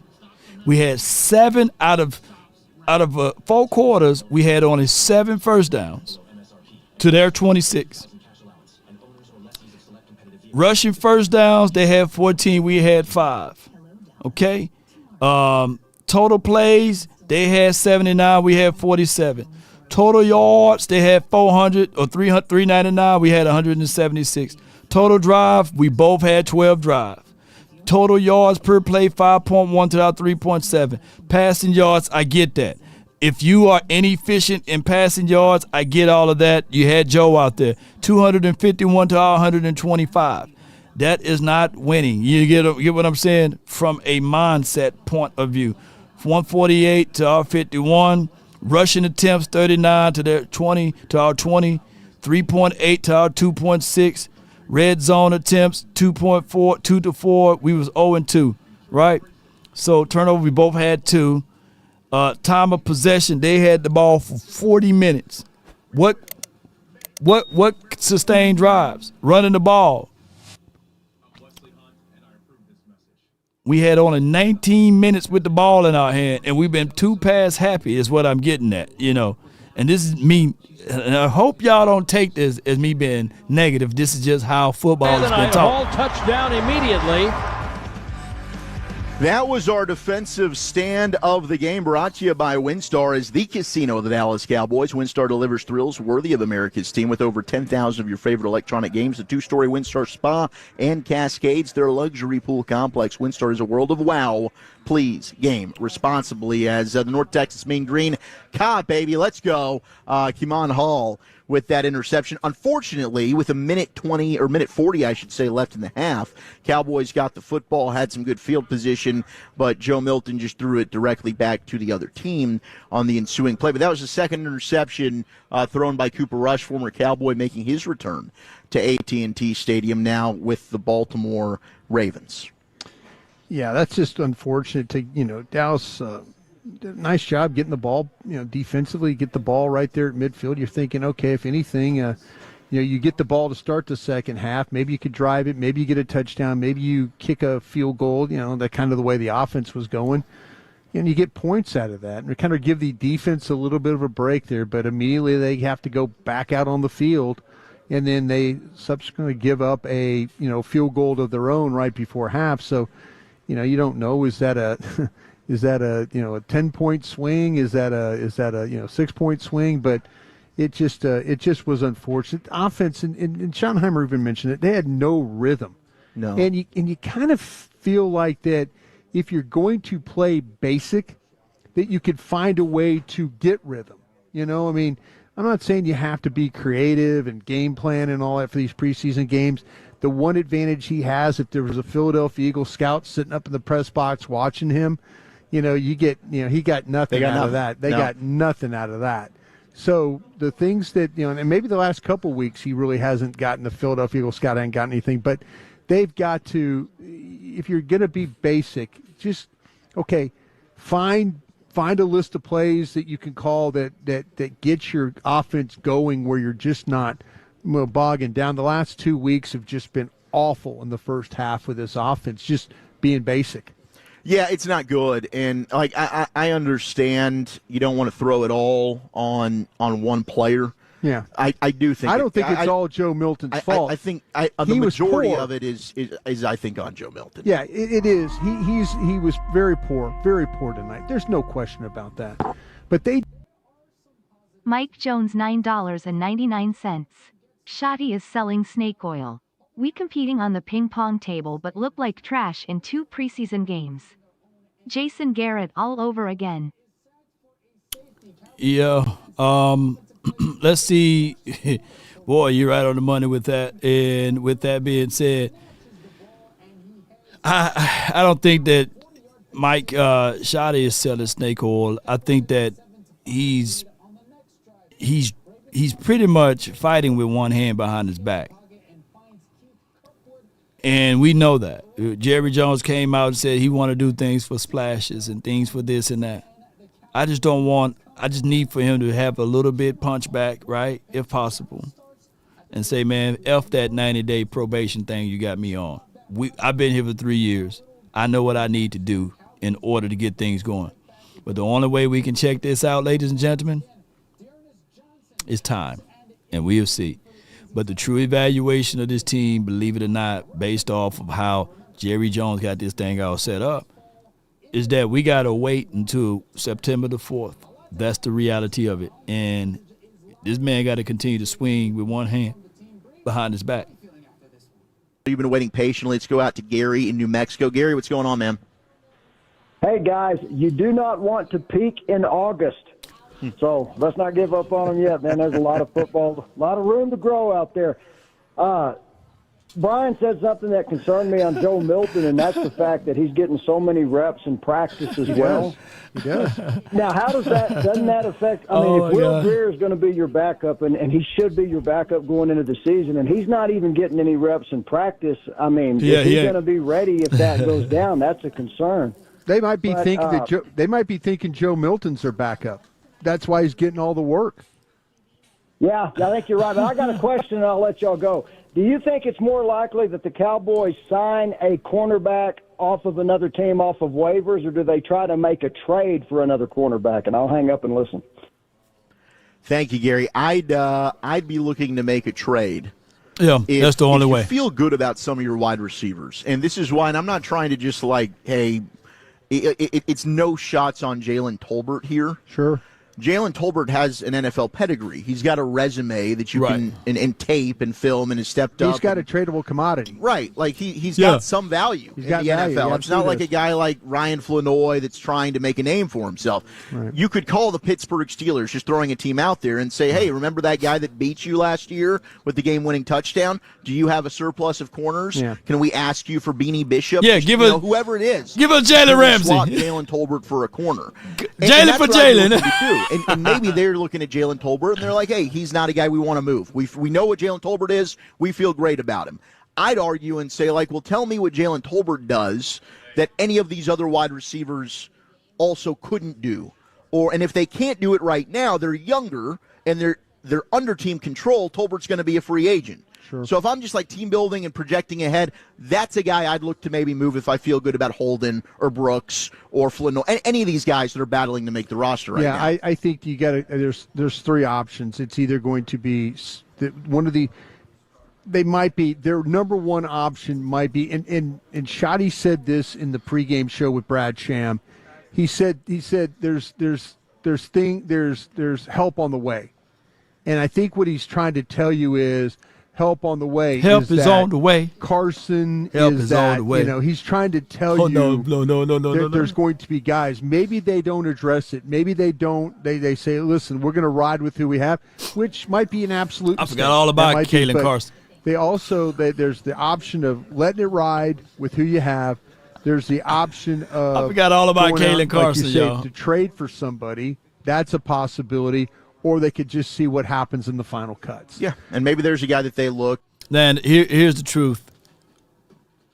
A trade is a two-way thing. If you, like they do say, they got tradable commodities. You got to package Jalen Tolbert up to this point of selling positivities that he was your leading touchdown out of all of your wide receivers last season. Right? That's how you got to sell it to a team. I think he had 8 or 9 tubs last season, close to 1,000 yards or right at 1,000 yards.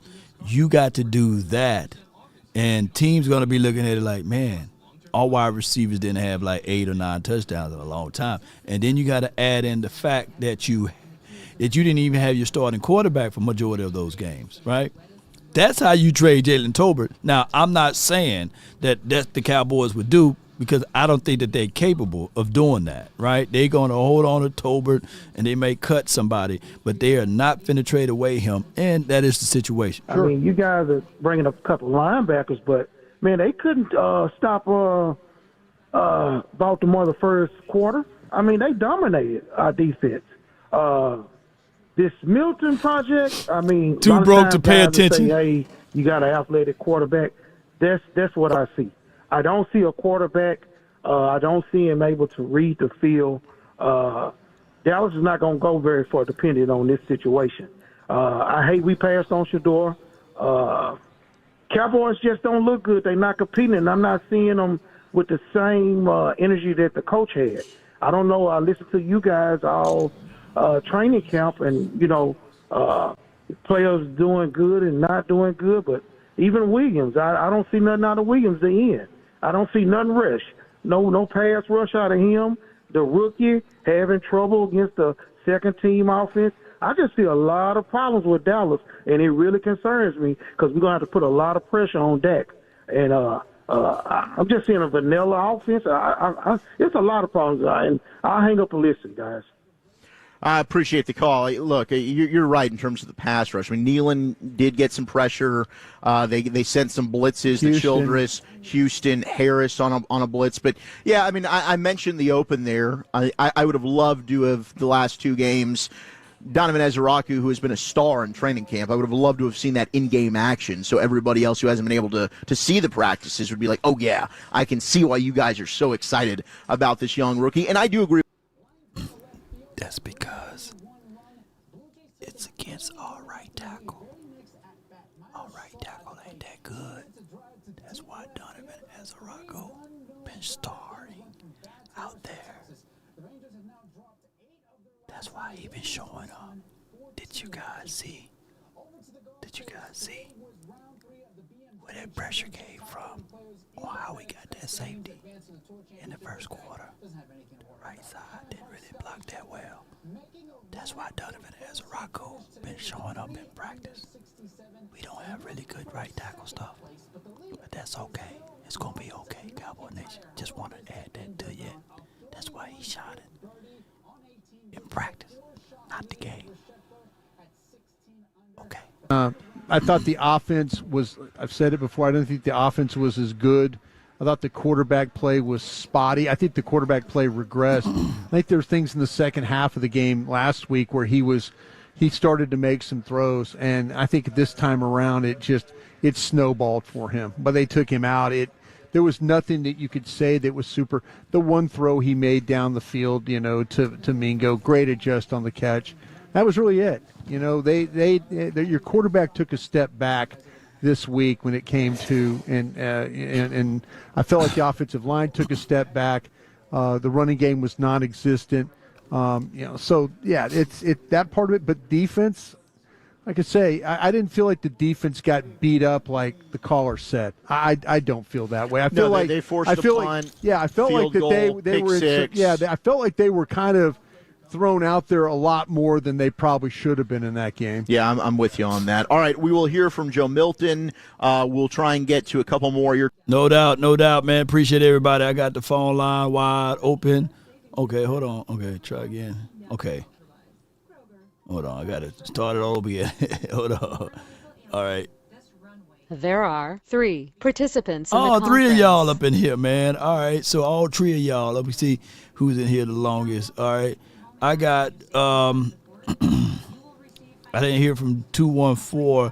Darius, you live. MJ, you next. 214, you live. Talk to me. Hey, Lock, can you hear me? Yeah, I can hear you, bro. Did I offend you with my comment? I didn't. What happened? I just want to make sure I didn't know. Yeah, I didn't know. I just want to make for sure I didn't offend you with something I said. But no. What did you say? I When you was asking about the grades, I was playing. I said a flaming F. But of course, but I said I'm playing.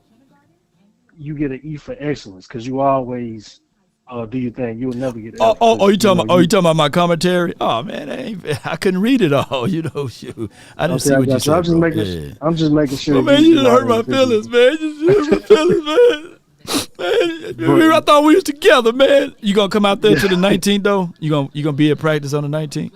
More than likely not, but I do want to make it at some point. But more than likely, probably not. Tuck do this thing where we actually train over there in that little facility over there. You know what I'm talking about, right? Yeah. And then you get what I was saying with Mozzie. There wasn't no hate at Mozzie saying that he don't work with Tuck, trying to get him to work with Tuck. But if all of the good defensive tackles work with Tuck, like Mason Graham, he flies all the way in and work with Tuck, like and Mason don't look like he's been missing out on anything, then why not Mozzie, right? If Jordan Davis can fly in and he's the enemy, right? And he works with Tuck. And Jalen Carter worked with Tuck. Noah, what's Noah kid? What's the last name? Smith. He goes in from Philadelphia Eagles. Nolan. Yeah. Saw him the last time. If all of these boys fly in and they work with Tuck, all I was saying is basically Mozzie right down the street, bro. He can get that work action in, and it's not that Mozzie is trash or horrid, but some of the things that he's doing, if he want to get from this lower level to this higher tier level, then he can get it. He got all of the resources. It's like literally having Bill Gates as your dad and you taking out a loan, you know what I'm saying, at Chase Bank. Like, dog, you got Bill Gates. Just tell dad, hey, man, let me borrow some money, man. Don't go to the banks, but go ahead, bro. Yeah, 1,000%, man. Like, we got the best defensive line trainer in the world right here in Dallas, and you may be having like a lack of appreciation for that. You know what I'm saying? Just basically to like kind of what you just said, like he right here in the backyard. People got to fly all over America just to come down here and get that good, in your words, work action. Yeah. You know what I'm saying? So yeah, it's easy. Like Tuck can easily clean up all of like the technicalities that I guess Mozzie is maybe missing. Yeah. A few things like your assessment on Joe Milton. I think you have a good assessment on Milton because I'm kind of seeing his like happy feet like within the pocket and him not being able to diagnose certain things when he's out there. I'm kind of befuddled by that because when he was with the Patriots, he wasn't doing none of that. Right. You know what I'm saying? He was out there balling out. And may I say one other thing about Joe Milton? Yeah. What separates him apart from a lot of things is his athleticism. The Cowboys are going back to that Jason Garrett era of not using your athleticism. Like, he didn't take off and run. You know what I'm saying? He kind of stayed in the pocket. I think they're doing it on purpose. Me too. I think they're like, dude, you want to showcase your athleticism. What makes a dual threat quarterback dangerous are the abilities to run. Now, the difference is between him and Trey Lance. Of course, Trey Lance, by the time he was here, he was into his fourth season, et cetera, what have you. At least, even though he was injury-prone before that time frame, at least he would take it, tuck it, and run it, right? We didn't see really Joe Milton take it and tuck it and run it. It's like he was trying to prove a point that he can throw from the pocket or that he can move around a little bit, roll out, and stay within the confines of the pocket. No. Run the ball. That's all I'm saying. I'm not beating up him, but I just think that he's another maybe 2 years away from what I can see right now out of Joe Milton. And just to touch on what you just said, Law, I really feel like it's because they gotta be saying, Joe, just try to diagnose it from the pocket. We know that you can run. We know that you can use your athleticism, and we've seen you do that. Right. We need to see if you can go through read 1, 2, 3, a process kind of the way that Dak does. We don't need to see you test out your legs. We need to see you focus on what you're not as much good at. You know what I'm saying? So I feel like it's a concerted effort to do it such because we're not doing no RPOs, we're not doing no read options. Right. And that's and no quarterback draws. Facts. That's what he is. That's his whole game. So I feel like they're making a concerted effort to make him not do that and to focus in on what he needs to work on. So that's why I'm seeing a lot of empty sets, single halfback set. Like that's kind of why I feel like they're probably doing that. The question I want to ask you, Law, was what if we are a team that heats up towards the end of the season? So what if we lose it? I don't even want to put it out there, but I'm just saying. I know what you're saying. What if we were to not win a lot of games on the first part of the season, but we were to heat up towards the back end? How would you feel about that? It would be a bittersweet because we got a vicious schedule down the stretch, bro. After that Raiders game, it's technically it starts Denver because we really haven't beaten Denver since '95. Like some of the people that's watching never got a chance to see us ever beat Denver Broncos. Like some of these people are born after '95 and '96, and they never got a chance to see us beat the Denver Broncos, and we haven't beaten them since they've been alive. So that's the situation in a scenario that's a fact for your ass. I know. Yeah. So some people, if you born after '95 and '96. The Cowboys haven't beaten Denver Broncos since you've been born, right?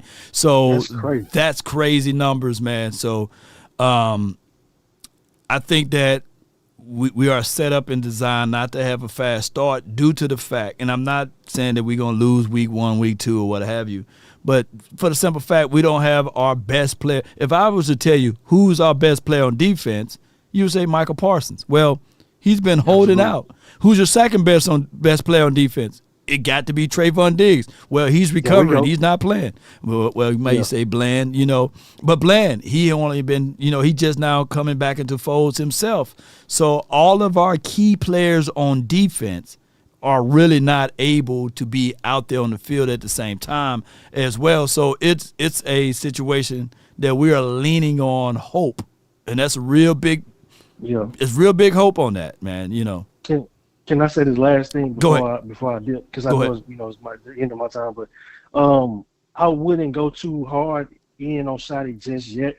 And me personally, like I am a bit concerned because I'm not seeing some of the things that I was looking to see in the preseason. Just kind of like the level of physicality, just kind of like the speed of our plays and like I'm not seeing. And then I wanted to see us like overpower guys at the line of scrimmage on both sides, on defense and offense. I'm not all the way seeing that, Right. But I'm not reading 1,000% overly into the preseason.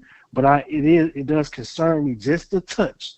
Yeah. Because some of the things that foundationally that Schottenheimer said we was going, I'm not seeing it all the way just yet. So, but before I just all the way, you try to put your foot in this, you know what? I would just hold on. Let's just let this play out just a little bit. Yeah. You know what I'm saying? Before you try to kick him out the door. You know what I'm saying? That's just my whole thing. Yeah, but I ain't gonna say that. I can't use that analogy, man. Some people still might be young watching, but right. At some point, you can look at it and say, "Hey, they're right there. That one right there, boy. That one right there gonna be bad." You know what I'm saying? We ain't even seeing that. You know what I'm saying? Right. He got at least flash us at least once, man. God dog. What's in flashes? At least give us something, man. At least give us a sneak peek show or something. Every young yeah, a slip or something. You know what I'm saying? And we being real to ourselves, man. This is real covered up, man. So, hey, there was a movie way back many moons ago, man, called Enemy of the State. And Gene Hackman, may he rest in peace, he told Will Smith either he's incredibly smart or he's incredibly stupid, right? So we would know week one, man. But this boy well cupped up. He got a chastity belt on this thing, man. I appreciate you for calling in. You a wild boy, man. All right. All right, bro. Appreciate you, man. Yes, indeed. That Schottenheimer got some nice chastity belt on this team, boy, because we haven't seen, we seen a little flash. Come on. We seen a little flash on the defense, but we haven't seen Nathan.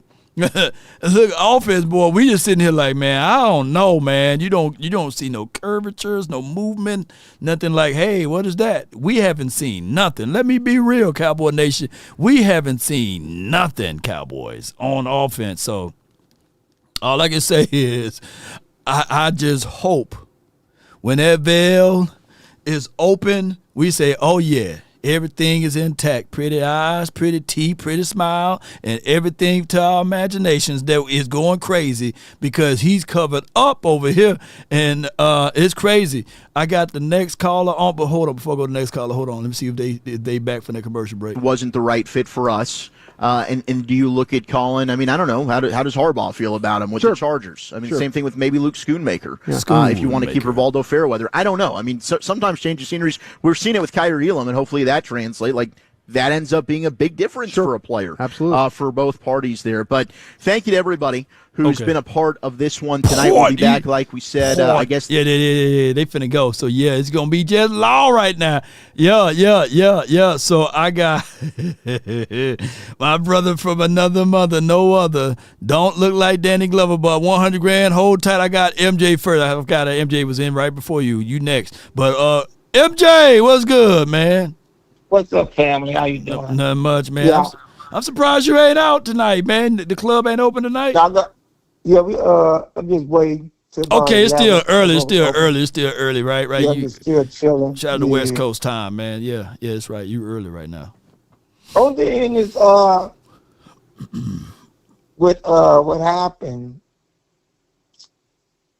y'all make a good point that they're not running the plays that'll make him better. Right. He should be running plays like Baltimore run and plays, but they probably don't want to show nobody because Dak Prescott gonna do it too. Yeah. That's why he's telling him to stand. And I'm gonna tell you something. I see him. But come on, MJ, can they give us a little flash, a little peek show at least? You know what I'm saying? But you know what, Locke? He want to do it. When he threw that bomb against the Rams when they was kicking his butt, and he said, "Forget it, do a play." It's kill him. And now he ain't gonna do it now because this all week, y'all. The first string is gonna be pressuring against the second string defense over there. The second string defense is gonna be running the Philadelphia plays starting Tuesday. They're not gonna be practicing for no. That's just for the backups, and then they're gonna pick. You see what I'm saying, Law? This next 2 weeks they practicing for Philly because after this it come Thursday night. Next week is then. How many weeks we got until September the 4th? How many days do we have until September the 4th? Y'all put that in the chat. Let me see. Let me see. I'm looking at it on my thing, and it's okay today. So we got next week is the game, and then they got the whole week. Do we get a week off and then they play? Yeah. And then they play on the 4th. Yep. They play. They got next week is the game. This is a fast month right here. Sure. Yeah. August running, boy. Go ahead. Yeah. And then they play next week. They're not going to scheme for their team.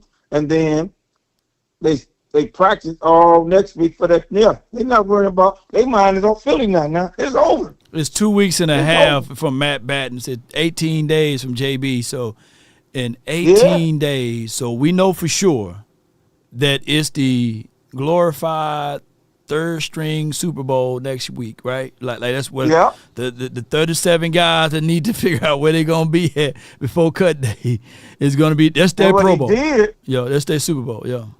And what they did, the other receivers they giving chances to, they trying to make sure number 7 and 19 make the roster. I hate to hate. I told y'all. No.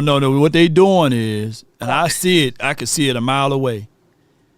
They are stashing 7. Yeah. And Josh Kelly, he didn't help himself out. And I think that Jalen Cropper, they gave him every chance of opportunity to make this team. Yes. And unfortunately, he's practiced. Yeah, he ain't gonna make the practice squad. That's for Tolbert. I mean, that's for Flo and they really don't want to show Flo. I know what they're doing. They don't want to show Flo, so they stash him. They stash him Flo at number 7. Them two guys know they can start. If you put them two guys in the game from the beginning, they're going to be killing receivers. You know, killing corner. If I'm the GM tomorrow, the first thing I'm doing, I'm cutting Josh Kelly, and I'm picking up the phone, and I'm calling Amari Cooper. I'm paying whatever $30 million that I have left in my account, and I'm paying him veteran minimum because he's out there on the street. Nobody picked him up. I'm calling Amari Cooper, and I'm cutting Jalen Cropper. I'm cutting Josh Kelly. I get it. You know, them boys are on the back end of the roster. I'm going in this thing. I'm going in this thing week 1 with my Amari Cooper. Yeah, I'm going in there with Amari Cooper. Yeah, that's what I'm doing. You think you cooking with hot grease? Yeah. The 2 people I'm picking up. Look, I'm gonna get that D tackle. I'm getting the D tackle too. I'm trading for that. I'm trading for that though. Why they didn't pick up Wilkins, y'all? Because he hurt. If if that guy was not hurt, he'd be playing for the Cowboys right now. I'm picking up Zesty Wilkins too. I'm picking him up, even hurt. I'm signing him under the injury clause, and I'm signing him the first time you pat somebody backside or kiss or make any innuendos you cut right with the possibility of getting some of that guaranteed money. I'm picking up Christian Wilkins too. Three moves. What you saying? I'm getting Cooper on the team. I'm calling Gilly, and I'm getting that guy, and then I'm gonna get another D tackle off one of these teams. Whoever they cut. Yeah. You see what I'm saying? And I'm sorry, other guys. And you make good sense. Stop holding on to players that is not going to benefit you. Just let them go, man. Who cares? Yeah. You're good at picking up people anyway. So if you get somebody anyway. So There's gonna be over 1,000 people getting cut, and everybody can't keep. They can't stash. Yeah. Somebody said Amari Cooper retired. He will unretire. Nothing wrong with that, you know. So he only retired because nobody called for him. You know what I'm saying? I'm calling. Did he retire? Yeah. Amari Cooper retired, but he got a house in Dallas, right? That he's still making payments on. Anyway. Yeah, he's set for life. I'm just calling him up, saying, "Hey, come on out for a cup of coffee." I'm getting people that I know for sure that you still got to respect out there on the side. You know what I'm saying? You still got to respect. Receivers because they got your boy them and them guys, the receiver got number 6 and all them.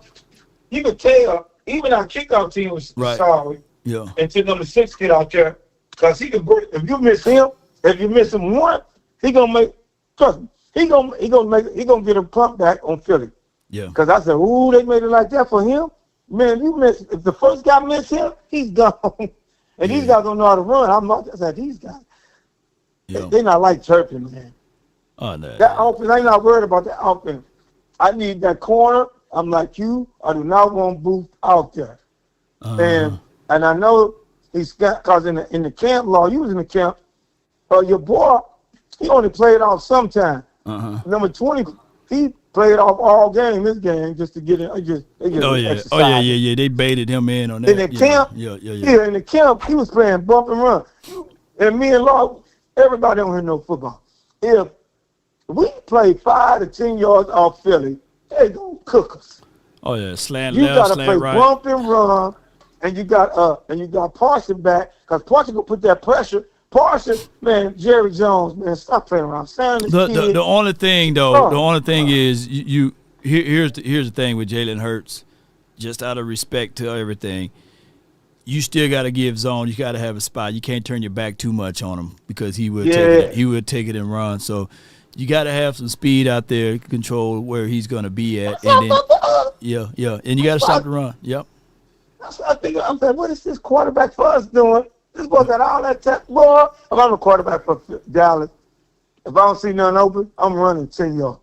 There you I don't go. see nothing open, I'm running. Now, you know what that do? Them linebackers going to say, linebackers, get him closer.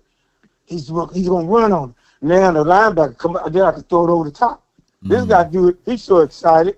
He's throwing fastballs at 5 yards. Man, what is that you doing? Yeah, he hurt some fingers today, man. That Joe got a strong arm. Yeah, but what else you got, man? I got a line longer than Shaq feet, man. Look, the other thing I'm saying, man, forget it. We got beat like this before. The key, like you say, Law, we need that corner and that D tackle. I ain't worried about the offense. Yeah. We need a D tackle and line, but that boy, that number 57 for Chicago that we got. Well, that's how you play run defense. No doubt. You saw he got in there. That's how you do it. So I'm gonna say next week it doesn't matter. No doubt. We're gonna go 0-3 in preseason. No doubt. Salute to yourself, brother. Let me get ready. Man. Get ready. How about them Cowboys? How about it, man? This message for my guy, man. 100 grand I'm going to let on. Sometimes you can be too perfect, man. And when you're too perfect, things happen, bro. Things happen. Dealing with someone else. See the double standard? See this double standard 100 grand? I'm finna pull it up just for you, man. Every single day of your life. Every day. I've been married for about 7 years, and I don't even know if this is worth it. And not saying that there's anything necessarily wrong. There's nothing wrong, and that's the point. I don't even know why I'm upset. I'm just, not thinking that I made the right decision. And I have a good man. I do. And that's not the point. The point is, it's you really do lose yourself. You lose your sense of individuality. You lose your sense of peace. So that's my brother from another mother. Sometimes you can be too good. 100 grand. What's up, man? Yo, you're live on the Nation, man. What you got for me, bro? Listen, man. Let me tell you something. That's dealing with a that don't know what she want, man. That's what that is. That's a female that don't know what she want, dog. You gotta deal with females that know what they want. My man knew exactly what he was dealing with, and if he didn't, something wrong before you ask that woman to marry you, man. Like I said, you gotta deal with women that want you more than you want them. She looking for a thug, man. She said the guy too nice. He cook, he clean. Law, you can't be too Law.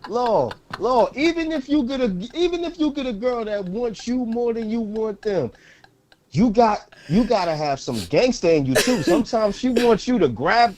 Oh, I don't know what time is it, man. What time is it? It's 12 o'clock. It's okay, 11 here. Be in bed. Yeah, your kids be in bed. Sometimes she wants you to grab her neck long.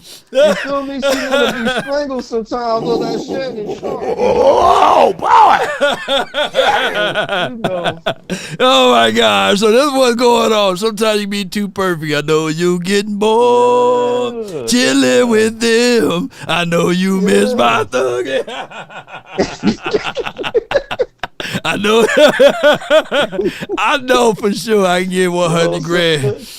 No, man. Sure. Sometimes, you know, she wants something smacked. You feel me? She want to be thrown up against the wall. You feel me? So she want that action, man. You gotta give her that rough action, man. She don't want you. So the moral of the story is, and why people gonna ask how this is related to the Cowboys. Are we being too safe? Are we being too safe?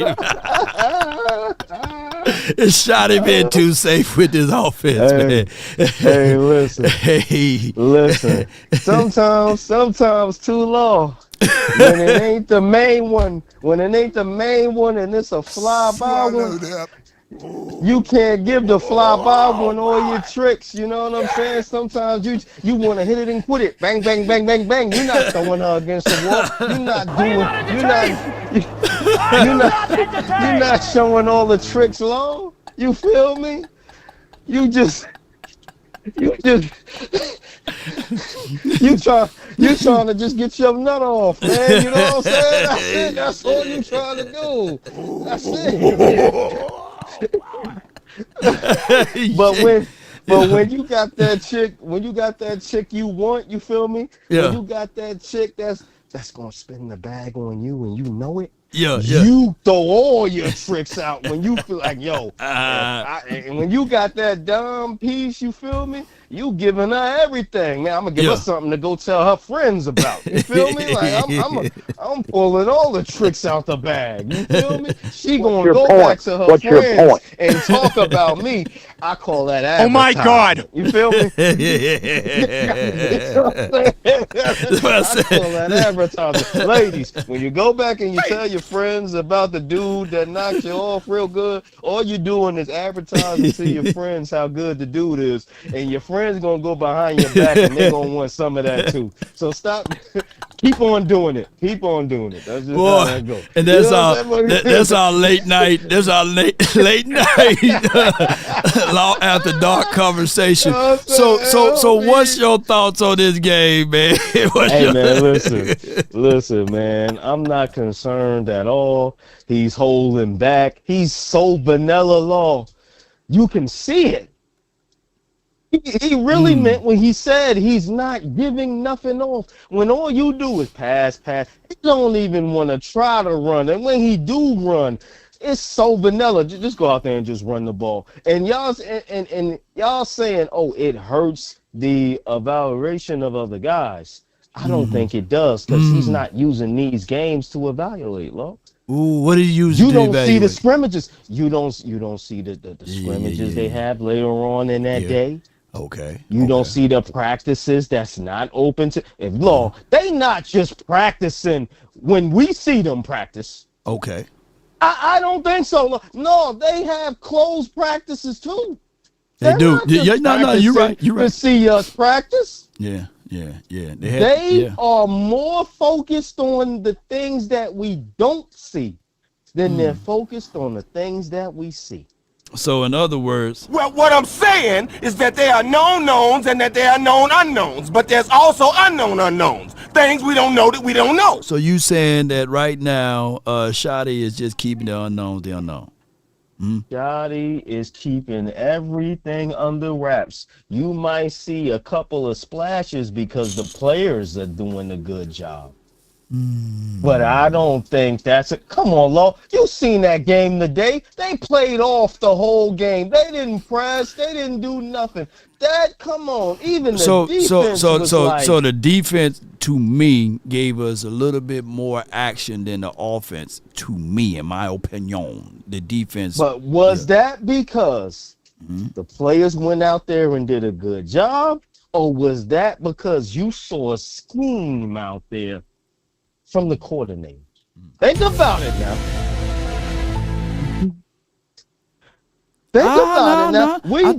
I think James Houston on his own merit gave us something. I think 18 on his own merit gave us something. See? Who else? And I'm not finna use Kevon Hall. No. You're skipping over Booth. Stop it. I know you earlier today. Yeah, you on said paper. Booth this and that, and then Booth went out there and Oh, my scored God. 6 points, and because of you, he gonna make this team. I'm blaming you. Oh, my God. Who the hell cares? We earned the law to the fire on this Booth thing man. now. Look, primetime Booth, man. Look, I'm gonna say this, man.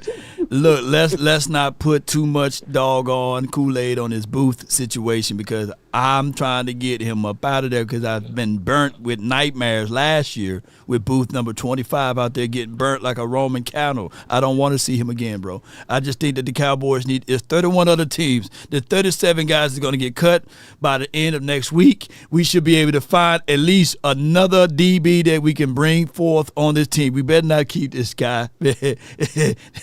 You just better not do it, bro. Too. I don't believe in that pick six. Great job. You know what I'm saying? He knew they was coming to him. He knew that, and he made a good play, man.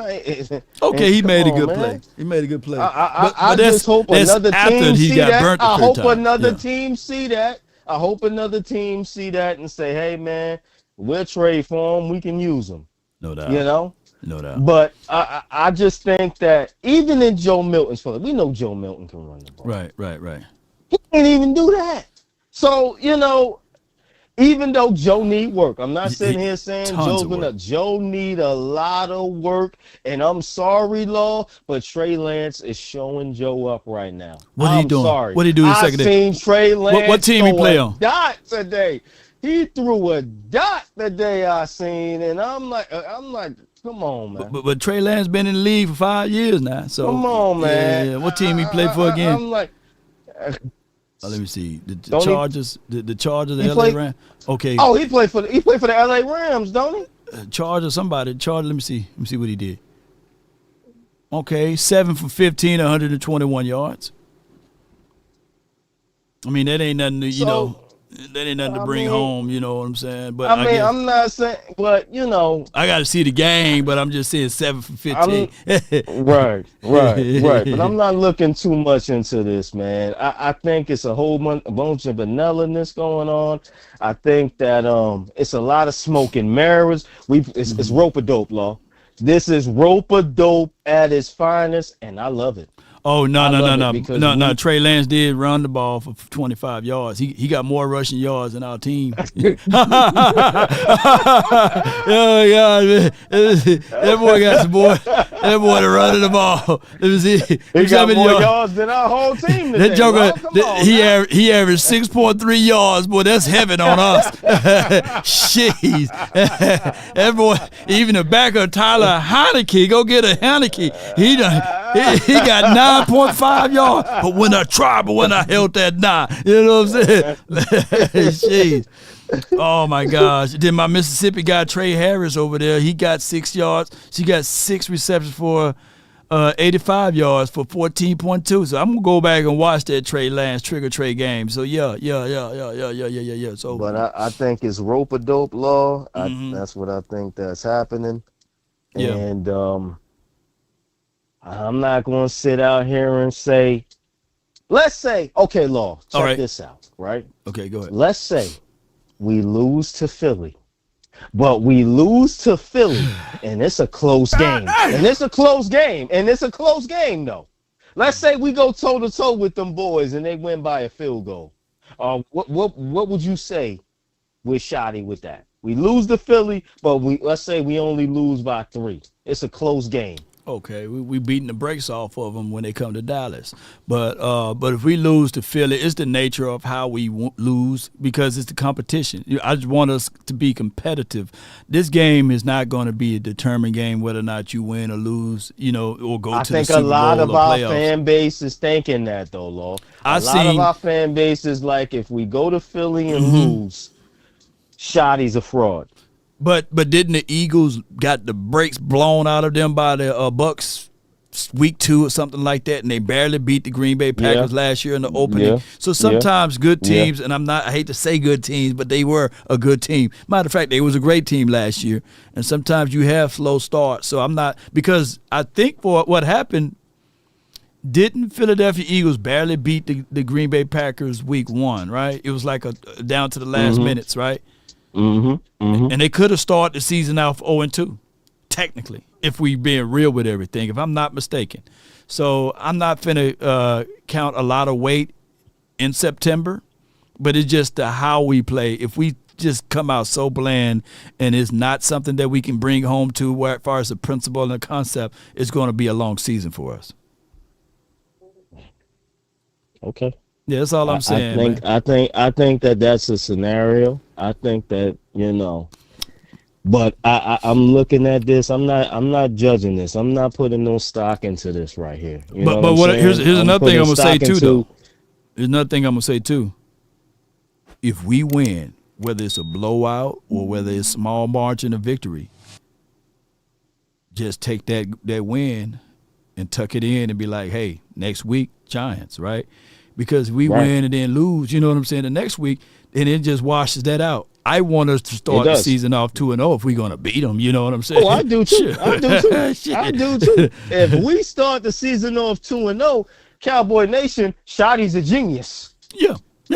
Shotty will be a genius. Yeah. If we start the season off 2-0, Shotty's a genius. Right. If we start the season off 0-2, and like you said, it depends on how we lose. The nature. If we come in here and we get blown out 2 weeks in a row, they gonna want Shotty's job. Yeah. But if he win these two, this is a dangerous game that Shotty is playing. Don't get me wrong. This really is a dangerous game. This gotta work, because if it don't work, oh man, it's gonna be bad. It's going to be real bad if this don't work. So this is a gamble right here, man. This is a gamble. Precisely. All right, man. All right, bro. Appreciate you calling in. $100,000 with the plan, man. And y'all get me what I'm saying. All right, so I got the 346, and then I got Dr. Q. 346, you in the mix. Talk to me. Yeah, loud man. Hey man, I listen to you all the time. I had to call back, bro. I appreciate you, bro. Hey man, I sit in the cut, bro. I just sit in the cut. I don't call you all the time. Bro. That's good. That's cool. But I sit back in the cut, bro. But I apologize, man. I don't want to disrespect your show like that, bro. Whoa. I never do that, bro. About what? But I'm gonna tell you something. But man, with the clown stuff, bro, with Jerry. Oh no, you're getting it off your chest, man. Yeah, what's your name? Let me lock you in. Bro. What's your name? Craig out of Houston. I used to call you all the time. I always just sit back in the cut and listen, bro. Mm-hmm. But let me tell you something, player. Mm-hmm. I'm gonna ask you a question, bro. I'm just too real with this, bro. I'm back in the Dorset days, bro. Yeah, TD. Limit them days, bro. Yeah, bro. This is crazy to me, man. I'm gonna ask you a question. Go ahead. Cause the only thing that I got on my mind, bro, is this. Now, I got 2 division games coming out the box. I want to beat the brakes off these cats. Beat the box. Yeah. Beat the box, man. Go ahead. Yeah. Speak your mind. Let me tell you something. Yeah, go ahead. What 2 games? Seriously, look at that schedule. What 2 games? I already done picked them out. What 2 games you think that it's going to be a hard game for us on down that schedule? And you talked about one of them earlier, Denver Broncos. Yeah, it's hard, Yeah. Kansas City, Thanksgiving. Bro, listen, I need to come out the box hitting on all cylinders, bro, especially in my division. Yeah. Because if I can beat Philly in Philly, I know I got Philly coming home. Yeah. My next game. Yeah. If I beat the Giants in Dallas, we can go to the New York and beat the Giants. Yeah. This is the type of stuff I'm looking at, bro. Right. And then again, man, like I said, bro, I'm so sick and tired of us holding on to players, bro. Why are we putting this money in Joe Milton, bro? Why are we doing this, bro? See, this is the problem that I have, bro.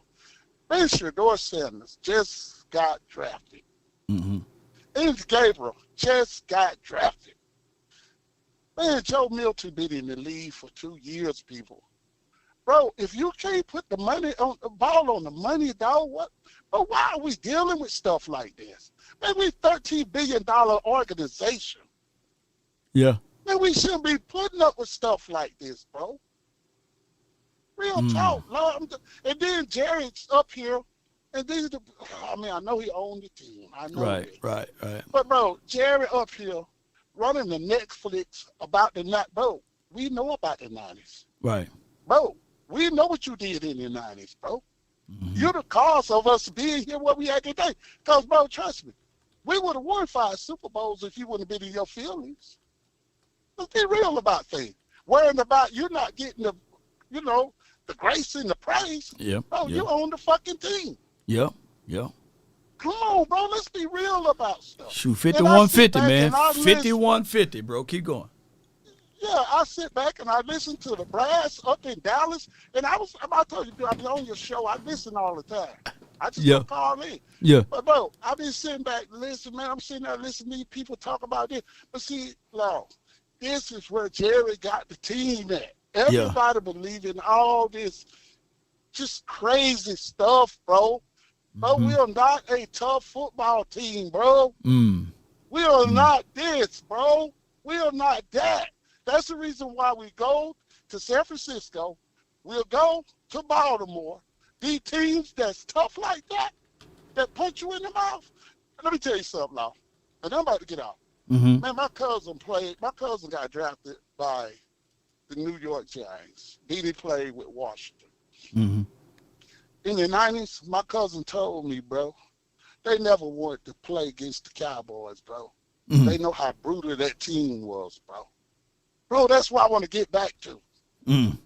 We all know about that, bro. Yeah. We know nobody wanted to play against them Cowboys, bro. Right. Because they know they were going to get their teeth kicked in. We are not that team, bro. Yeah, you right. Serious talk, bro. Yeah. I mean, we got to get back to those graces, man. You right, man. Boy, you speaking from the heart, man, and I love that, bro. No, it's in my heart, bro. Man, I swear, man, I'm gonna rock that star to the day I die, because I know that star was there before Jerry bought it. Yeah, there you go. Come on with it. You understand that, bro? Yeah. I'm always rock the star, bro. I can't do nothing about the man who owned the star, but I'm gonna rock the star, because you know what? Don't nothing last forever, bro. Nothing, man. But them rings, when we win them, man, that lasts forever, bro. Exactly. Yeah. And the only reason why I'm upset, man, I got two division games, bro. And I need to kick Philadelphia in the mouth. And that beak, we're gonna make that beak. And then I need to kick the Giants in the mouth, bro. Yeah, stomp them down. I really need to do this. Yeah. That's real Cowboy fans, bro. Them real Cowboy fans right there. Bro, forget about all this other stuff. When it comes down to divisions, no records. No records. Move all of that out the side, man. We just coming in, beating Go for beats. Go for Philly, Washington, and the Giants. I want to kick them in the freaking mouth. Especially Washington. Washington needs some humble pie, man. They've been talking too much. They've been talking too loosely, man. Come on with it, man. Well, I ain't worrying about Washington, because that was out. And I mean, come on, bro. They almost beat. Man, come on, bro. Washington, bro. I don't even worry about Washington. The only reason why I was worrying about the Giants, bro, I follow football real good, bro. The only reason I worry about the Giants, that freaking defense gonna be good, bro. It's gonna be, man. And We're gonna be and we all right tackle is moving around. Boy, we're gonna need some reinforcement on that, bro. You right. What I'm talking about? Let's be real about things, bro. That gonna have to run for his life. What I'm talking. Exactly. Yeah. This is what I'm talking about. Now, if we can't run that ball, here talking about, hey, he ain't showing this, he ain't showing that. Hey, man, I love Shotty. I love what Shotty been saying. But at the end of the day, I'm like 100 grand, bro. Hey, man, look here, bro. At some point, man, show me something, bro. Please show me something. No doubt, man. Make me feel like, okay, we see what you're doing. No doubt. Don't show no more.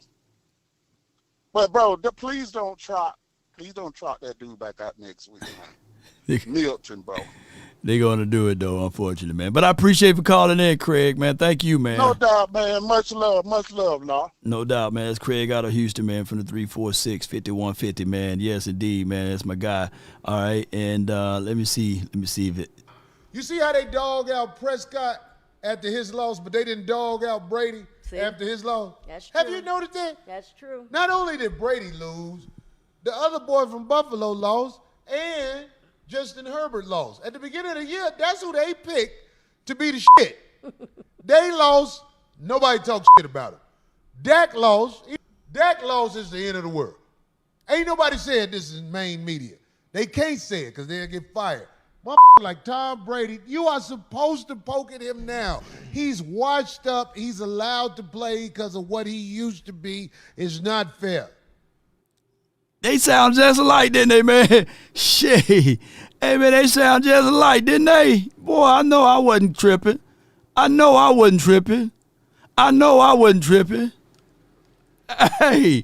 Hey, I didn't know Corey was a Cowboy fan myself. I didn't know. You know what I'm saying?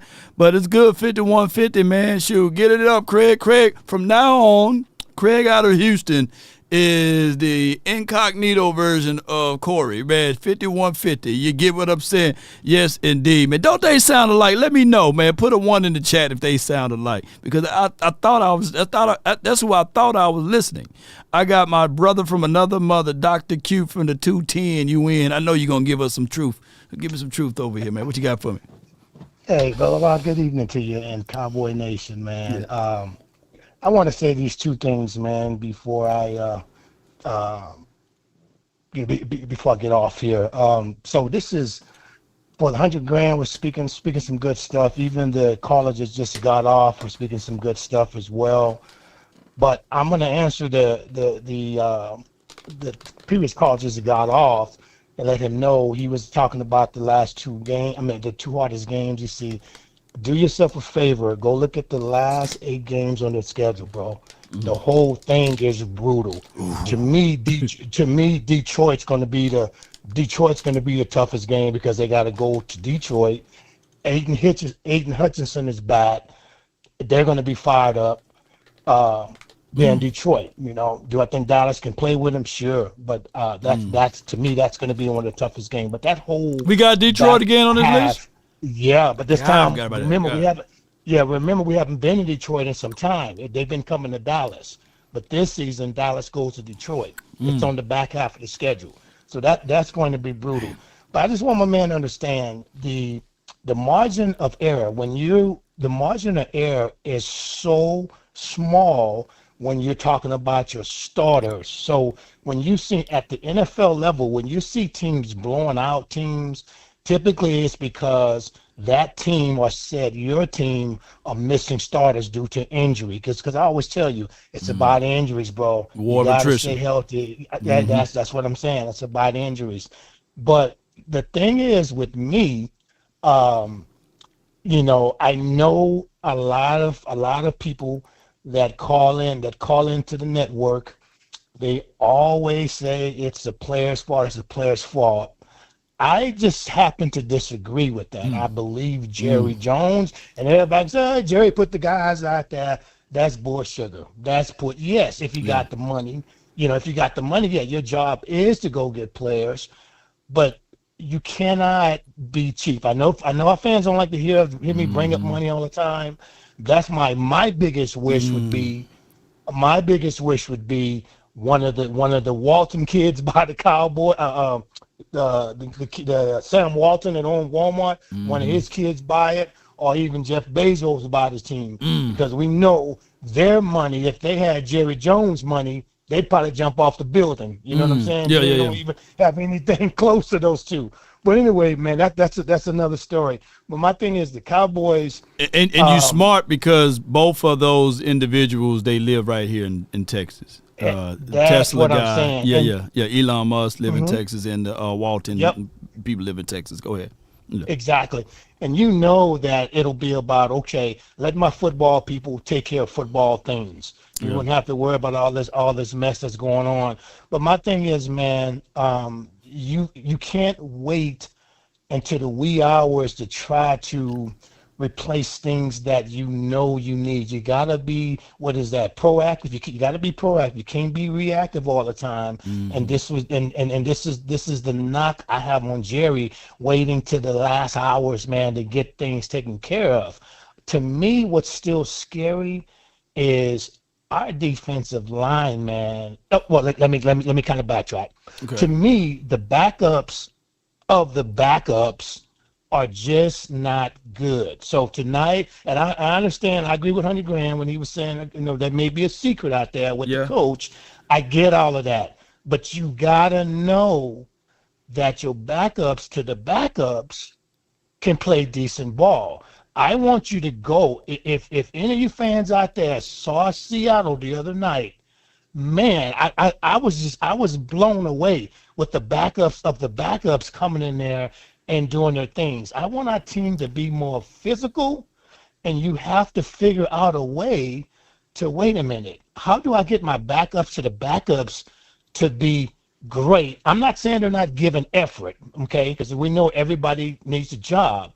I'm not saying not giving effort, Brother Law. I'm saying you need your backups to the backups to play better, whether it's vanilla or whether it's whatever you want to call it. And I haven't been seeing that. I haven't been seeing that the last couple of weeks. They don't seem to me, something is missing. And I agree with you. I would have played my starters in week 1, maybe even tonight. I would have played some of my starters. But I don't know where this team goes to try, and this is not panic mode, so I don't want the fans to sound like he's talking like he's in panic mode. But you have 19 days. You have 19 days to solidify at least 4 positions. It would be different, Law, if you only had one concern. But our Cowboy fans don't want to hear that. Man, this team has got troubles. Capital T, troubles. And again, I go back to, like my man said, okay, yeah, it's vanilla. But when that said player goes down, and I hope that's not the case, if your backup to the backups are not playing to the thing where you want them to be, what do? Because you waited, you didn't go out there to seek, and I understand 31 other teams are going to be releasing some folks that go from 95 to 53 in the end, but you've got to me, I don't think you wait today to the day before the game to try to figure out, hey, this is who we're going to get. Now I heard you mention to somebody, no, it was on another show. They was talking about Gilmore's a little longer than 2. Yes, we know he's old. Right. By football standards. But the thing is, do you still go with the potential of the Samuel? Oh my God, the kid. I thought that Samuel Jr. Junior. Even though we know he has the medicals. But then did you still bring him in for a cup of coffee to be like, okay, I have the youth. He has some savvy about himself. He don't have the experience that Gilmore has. But you got to figure out a way to fix that. My 2 main concerns, you have to fix that. And you can't sit there playing, 6 defensive ends, which is essentially what we have, and they're all good. Right. Bro, you're gonna be able to have some DTs that can stop the run. That's just the bottom line. And I'm not saying that. And I'm not saying, when I even look at the first our starters. When I look at our starters, I'm not even talking DN right now. I'm talking about, who do we have other than Osa that I can really say on that defensive end? on the defensive line, that, man, this dude is a beast. Right. I can't name one, Law. Maybe I'm missing something. I can't name one. And that's the troubling thing to me, is that because this owner, who I never cared for, I never even cared for Jerry, even when they were winning in the 90s, because of the way he moves. It's kind of like, we get it. It's a business. Football is a business. But now you're making it about business, and now your mind is wrapped around spending $350 on the World Cup. And I understand that this has nothing to do with football. I get it. I get it. But this is the season that I want my football team to be as polished and as great as they could be, and I'm only going to be able to do that. We're going to spend a little change and bringing in better players. And that is my knock with this team right now. I'm worried about those two positions. I know a lot of people have been saying that. Cornerback, defensive tackle, how do you get them this late in the game? And I don't mean, obviously we haven't started the season yet. Right, but right. How do we get them? And we need people that can come in there and make a difference in these areas, because I don't even know where we begin, Law. I can't even, from the outside looking in, I can't even really do a true evaluation on this team. You can't. It's bad everywhere. Well, the way Doctor that they got this particular team is that they did the evaluation. There's nothing that we can bring home to say, okay, this is what we learned collectively in these 2 preseason games. It's nothing. Even to a degree, at the joint practice, there wasn't really nothing that we can evaluate, and to a degree, the Oxnard, there's nothing we can evaluate because the people that we evaluated, we didn't get a chance to see them in a real game. So it's neither here. And I said, even though I was in Oxnard, I said Dak Prescott, he didn't look extremely good or he didn't look extremely bad, right? It's just that he looked like a guy that was out there at practice. So it's a wait and see to September the 4th. And unfortunately, either this is an incredibly stupid move or incredibly smart move. So I'm just being transparent with y'all. We don't know. Now, they will have additional practice on the 19th and the 20th. So for those who are in Dallas, in the Dallas area, come on out and see what I saw, So it's difficult, bro, especially when you have a new coaching on both sides of the table. We just don't know. We just don't know what this team is going to look like until week 1. Versus the defending Super Bowl champs. Exactly. So, hey, you know what Jerry said? He does everything for sizzle. So this is like a build-up. This is for a build-up for an unbelievable movie on the 1st of September or September the 4th. Yeah. September 4th, yeah. I saw that, man. Well, let's wish him well, man, and hopefully, wish him all great health and luck, because those are the 2 main things that's going to pull us through, man, as always. Yeah, no doubt. All right, brother. I appreciate you, Brother Law. Thanks, man. Appreciate you. No, bye-bye. Thank you. And the reason why I say we can't evaluate that because, yes, the third team defense can't stop the run. The second team defense can't stop the run, but we don't know what the first team going to look like, right? We know for sure that there's unless we play 2 back-to-back teams, got the world best defense, we know for sure that when Joe Milton is out there on the field that we can't move the ball on a consistent basis, right? That, like, literally going into almost the third quarter, we had a negative 2 yards as total offense. Like, that wasn't the 85 Bears we played against. That was the second and third string Ravens defense. So that's what I'm saying when it's not a real evaluation. But what I can say is what he alluded to is that this team is top heavy, right? Like, without our starters, we are literally nobodies, right? So I can't sit here and tell y'all that we're going to have a losing record with CeeDee Lamb. I can't sit here and tell y'all we're going to have a losing record with George Pickens and Jake Ferguson. If Dak Prescott remains healthy, we will win games. We won games when we had a sophomore Dak Prescott. We went 9-7, and that's without Ezekiel Elliott for 6 games. I'm quite sure that this team can beat the 2017 team. I know strength of schedule is a little bit different in these sorts, but what I'm ultra, and I'm going to say this openly, pissed off about is the fact that the year that we got to figure out a way with new coaching staff and everything is the same year my little brother team, the 49ers, got the easiest schedule in the National Football League. And they got a chance to play their starters a little bit on the opening drive. And I got a chance to see Brock Purdy do his little thing, and Christian McCaffrey didn't play. But I got a chance to see some of their starters, and I'm sitting there like, wow, they moved the ball a little bit. Yeah, even though the Raiders got to them a little bit.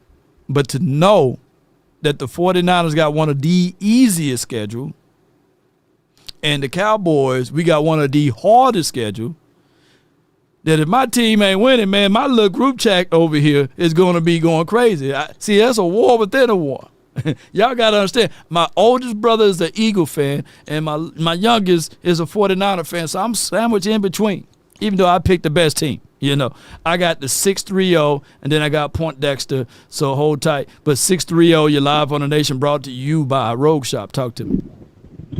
Alrighty, my name is Jerry out of West Dallas. How you doing, Law? Shout out to you in West Dallas, man. Shout out to you, bro.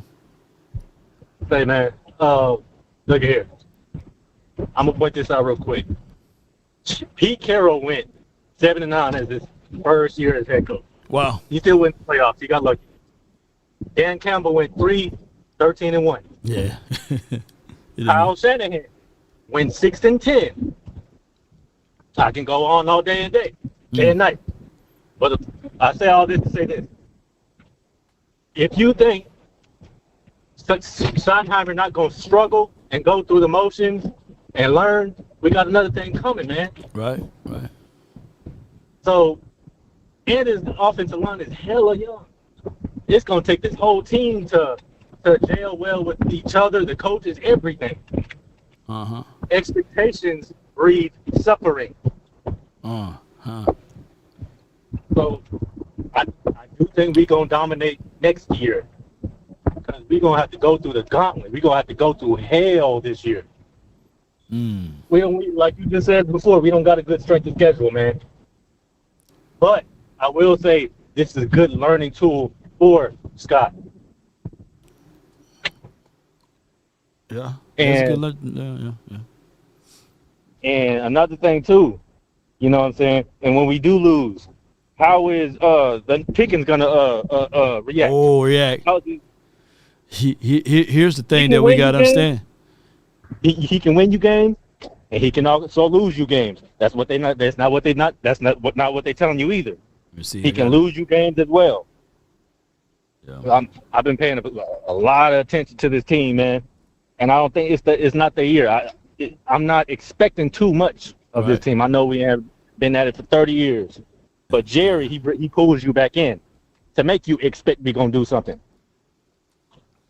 But no, just trust. Just have trust in Scott. Even if we go 2-15, just trust he got some ingredients cooked up for us for the next 4 years. Because you know Jerry, he gonna sign him.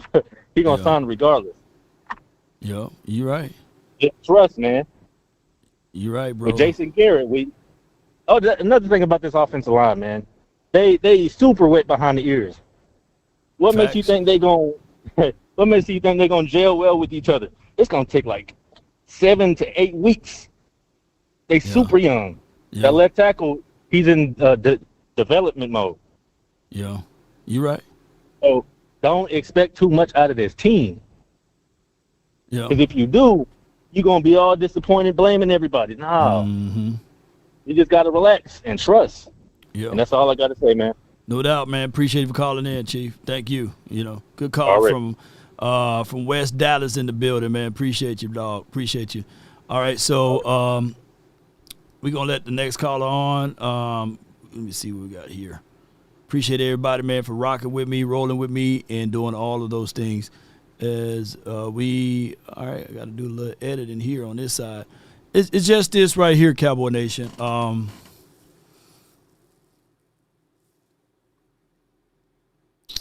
Just like I said, you got to at least leave a little something for the imagination, but you got to be able to show something too, though. You know what I'm saying? So by the Cowboys being so covered up, we don't know what we got.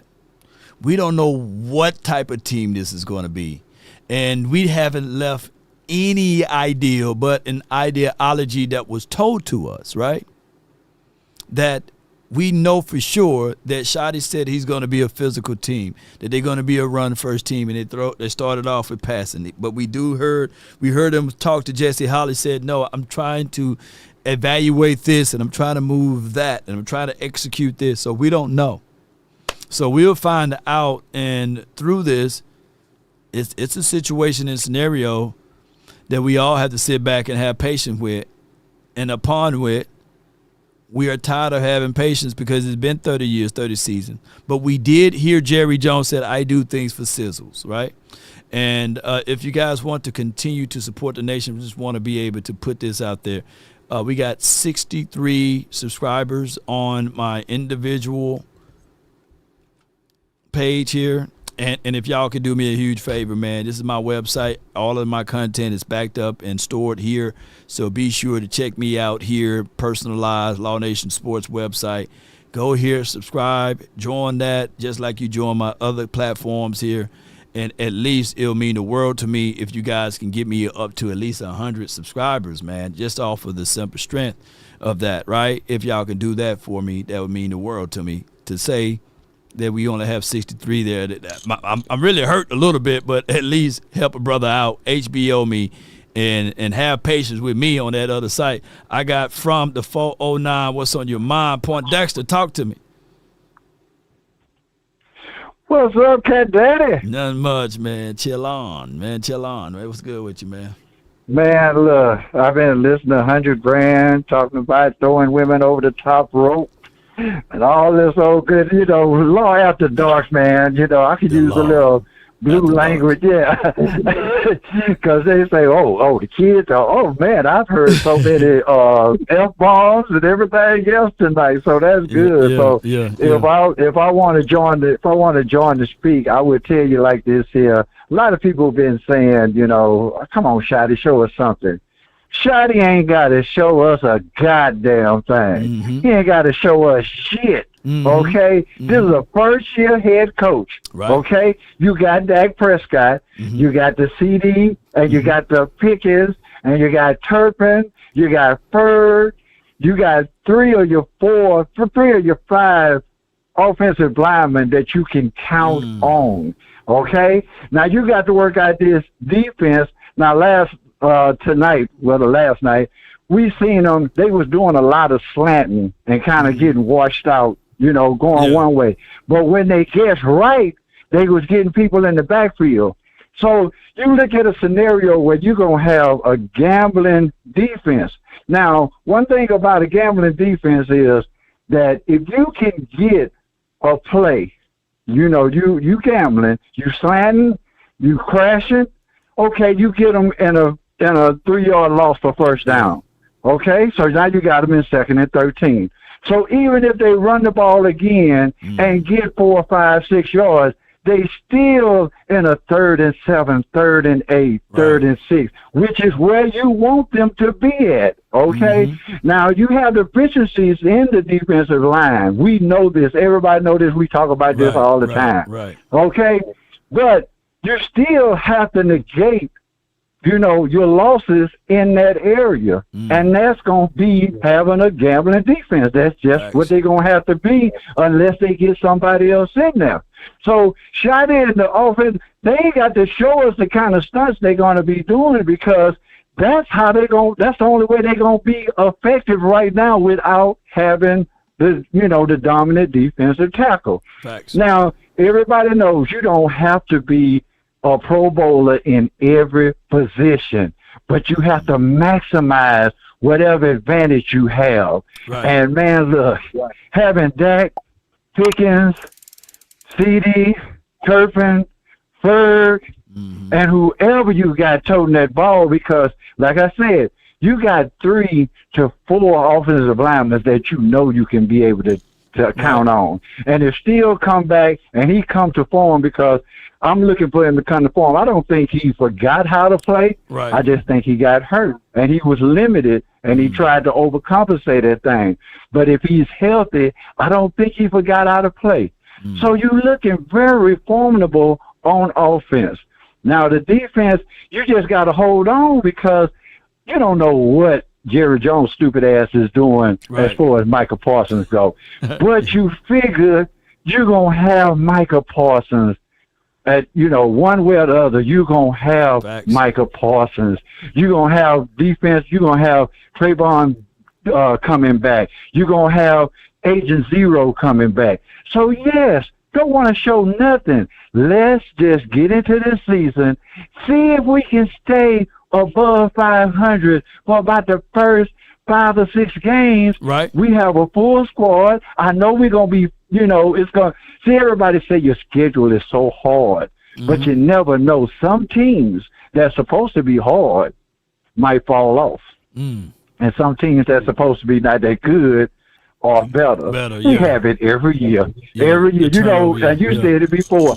Every year Dallas come in, it could be the Giants. Oh, the Giants have the best defense. They can do this, they can do that. And then you're paying somebody else, they touted defense. They got a touted running game. How they going to stop this receiver? How they going to stop them from running? So, man, every season is the same. So I'm good with Shotty not showing nothing. Because in the preseason, most of these fellas out here in the preseason, you're not going to see them this year.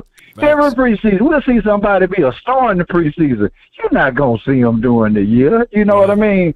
But I think Shotty is looking for the players that he can count on, he can count on in a pinch. And I'm looking to be surprised at some of the cuts. I want to be surprised at some of the cuts. I'm tired of the same old thing. Shake it up a little bit. Shake it up. If Shotty sees something, yes, you know what I mean?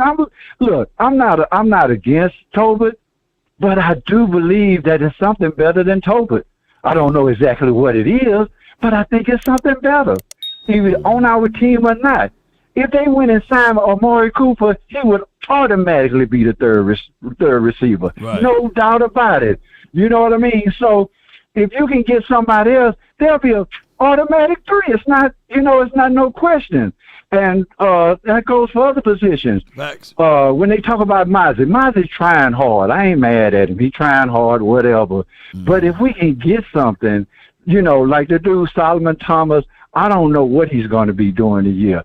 But he's a veteran. And you got some dudes, man, that, sometimes it's what you know about football. And then you maximize your ability to what you know about football. Yeah. And I think Shotty, with the things that he's doing, when he's talking about competing and all this old kind of stuff, he's trying to find that fiber inside players. Now, we don't know what happened day to day, but I think it's going to be some surprises, because Shotty going to go with the players that he thinks has that moral fortitude. Okay, we top heavy, and he just about know who's going to be starting and whatever like this here.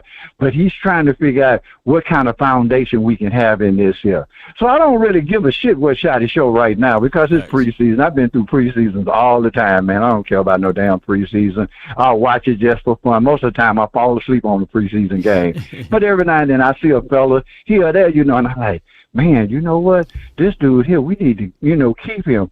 But not like the dudes that we keeping because we signed them and whatever. Right. Other teams, man, if a player, I don't care if it's a first-round draft choice, if they a bust, they out of here. How long did San Francisco stay with Trey Lance? You know what I mean? Yeah. How long did L.A. stay with Goff? How long did the Eagles stay with Wentz? You know what I mean? It's like when you got these dudes, you might have drafted them first round, highly touted, but if you find out they're a bust, you got to get rid of them and keep on going. We just hold on to players, and we know what they are, and we know we can get something better. So hopefully Shotty is seeing that, man, and we shake up this roster. Now, the first, like you said, the top half, we ain't really got to mess with it. But some of these other positions, I want to see something different, man. I want to see if we can have that dude that's a dog, that if we get in a pinch and we bring him in, we excited to see him in the game instead of saying, oh, Lord, they got to put him in the game. You're right with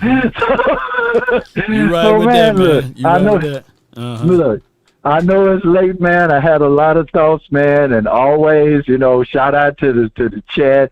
Shout out to all the celebrities that called in, and especially Craig, man. Craig, I knew you was talking about Rodney Hampton, man. I knew you were talking about Rodney Hampton. Rodney was the truth, dog. He went to New York, but Rodney Hampton was the truth, man. You saw this dude in high school, seeing him playing with the, what was he playing? He was playing with the Marlins, and because the Astrodome was like playoff central. So you saw all these players. I saw Drew Brees and Rodney Hampton. And man, I can't tell you how many players I done seen in high school playing in the playoffs in the Astrodome, man. That used to be a place to go. So I know Craig is down with that. But, yeah, I think he was talking about Rodney Hampton because he was definitely the truth. I hate he went to the Giants, but he was definitely the truth. Let me go ahead and sign off, man. How about them? I'm at work right now. Cowboys! No doubt, man. That's my guy right there, man. Poindexter, man. Shout out to you, man. Good call from him, and he was the only guy left in the call area. So appreciate y'all, man, on using your anytime minutes or all your mobile minutes and all of that good stuff. The Cowboys head into week 3 of the preseason game, and then we get this preseason stuff up out of there. Like I said, the star of the game, man, is Anthony Booth. That's crazy. That's wild. But more things to be on the line after this week.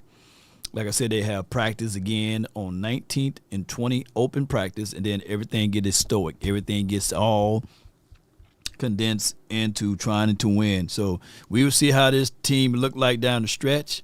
Man, for those who watching for the very, very, very first time, my name is Law Nation. We talk Cowboys football and beyond. I really appreciate you guys for subscribing and joining the nation on that aspect of it. Be sure to do me a huge, huge favor. Hit the like button, share this content, let a friend or a neighbor know where to go when it's time to tune in to Cowboys Sports Talk and beyond. If we offended anyone today, unfortunately, you just offended. There will be some tape floating around when people get their hands on all 22. And there will be some insights to information of what we can do better at. But I'm going to tell y'all before we hit the world's longest outro in the building is that it's just preseason. Now, either the Cowboys, Brian Schottenheimer, is incredibly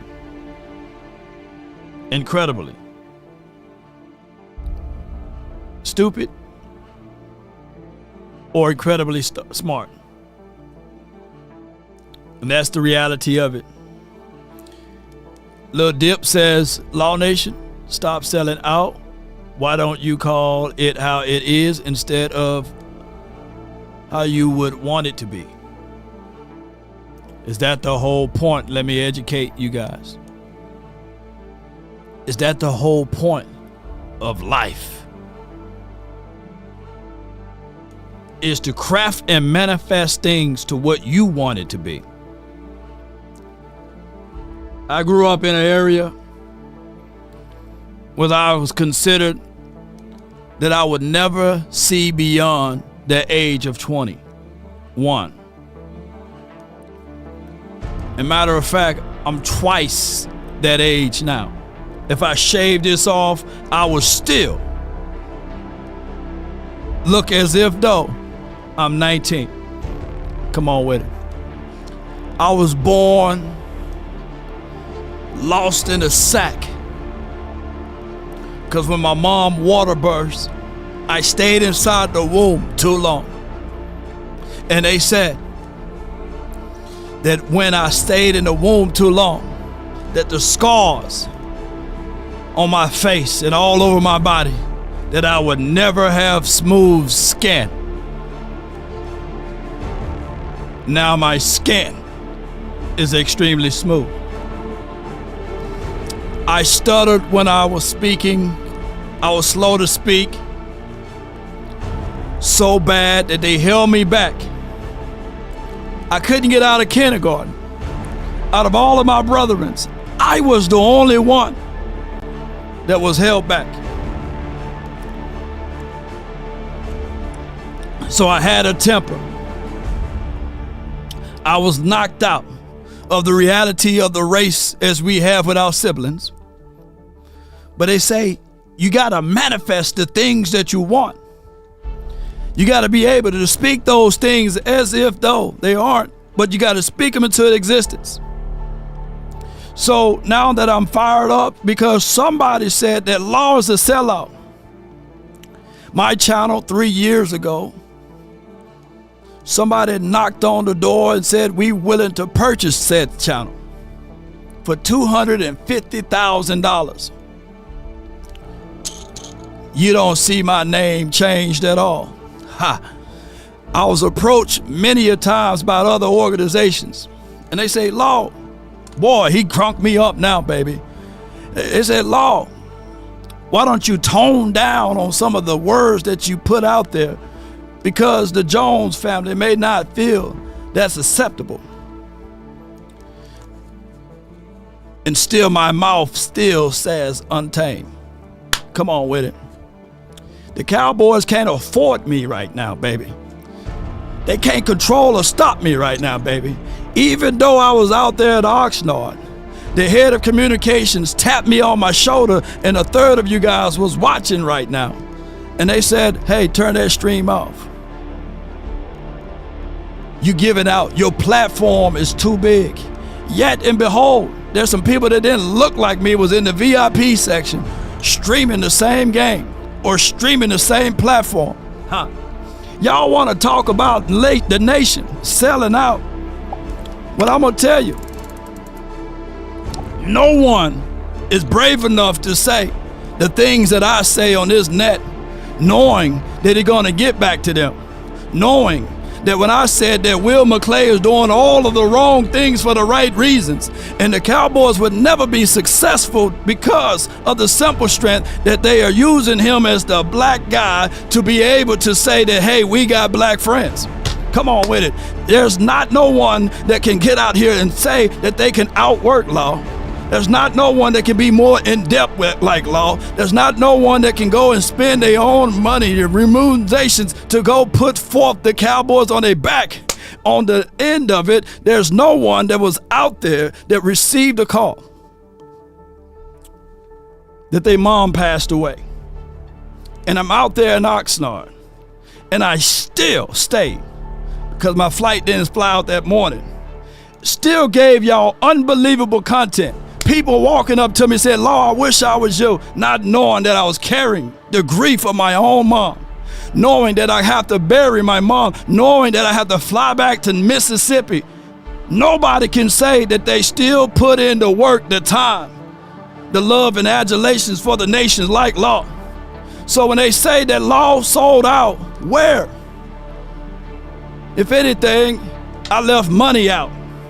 If anything, I left resources out. If anything, I left connections out. If anything, I point them out. If anything, you got to stand tall to the opposition. And even if it's not the people that you think it is, or if it's the enemy from within, you still got to do those things.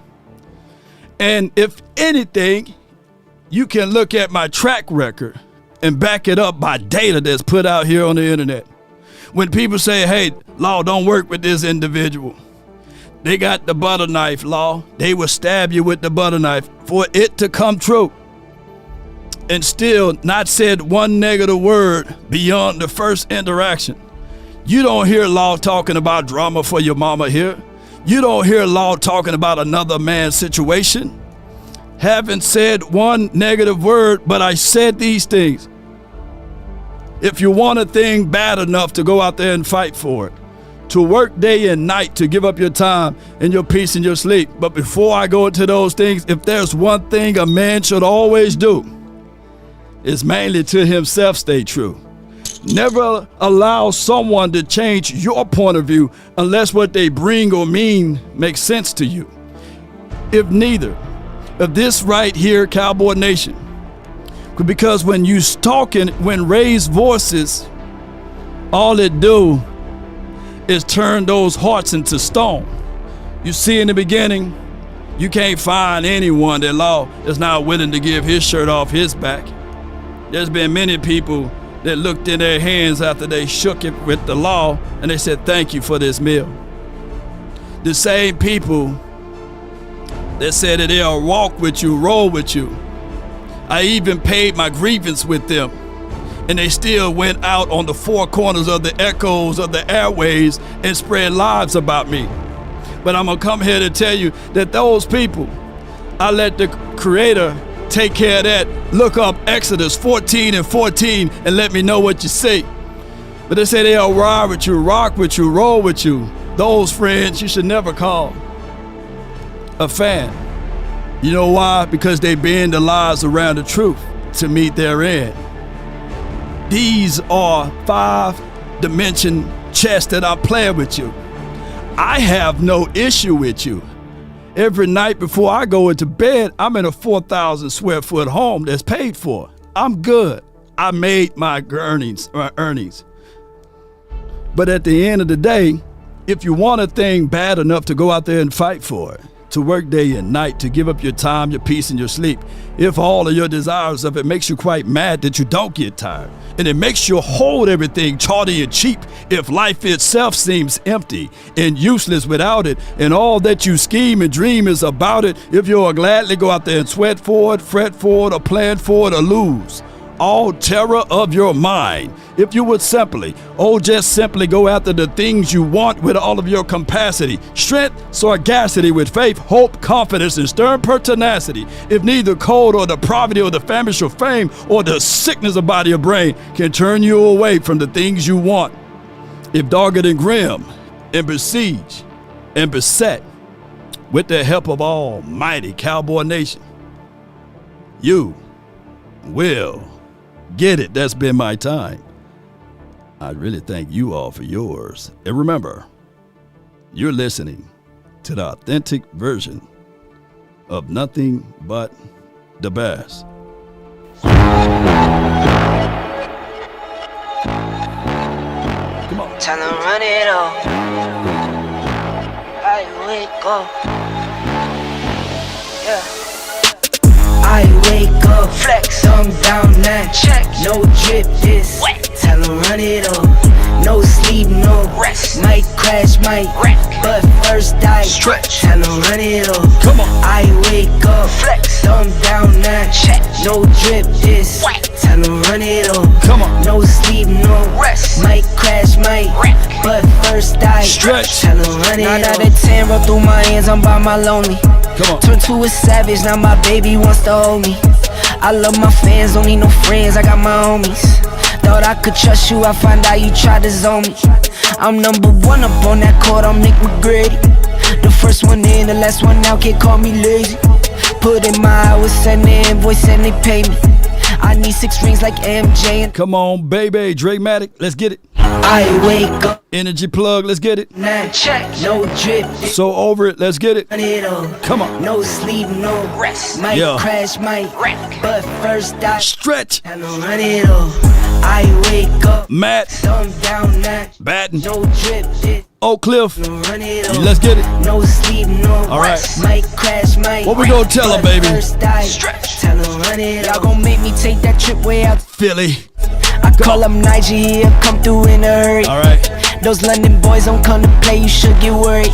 One false move, find yourself, they getting buried. We're on a road to 6. The devil used to love playing those games. Put 6 in the chat. Bad decisions that brought my if you're on a road to 6, baby. I made a September the 4th too. That I would change. Come on.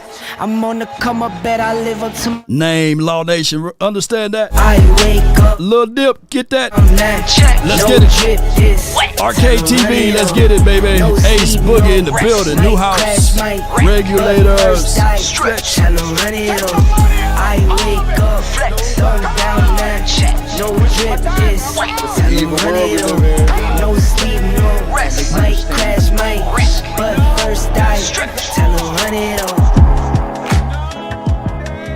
All right. Mama said that there will be days, literally, just like this. Sounds of soft souls, hits and oldies. And they understand the cost.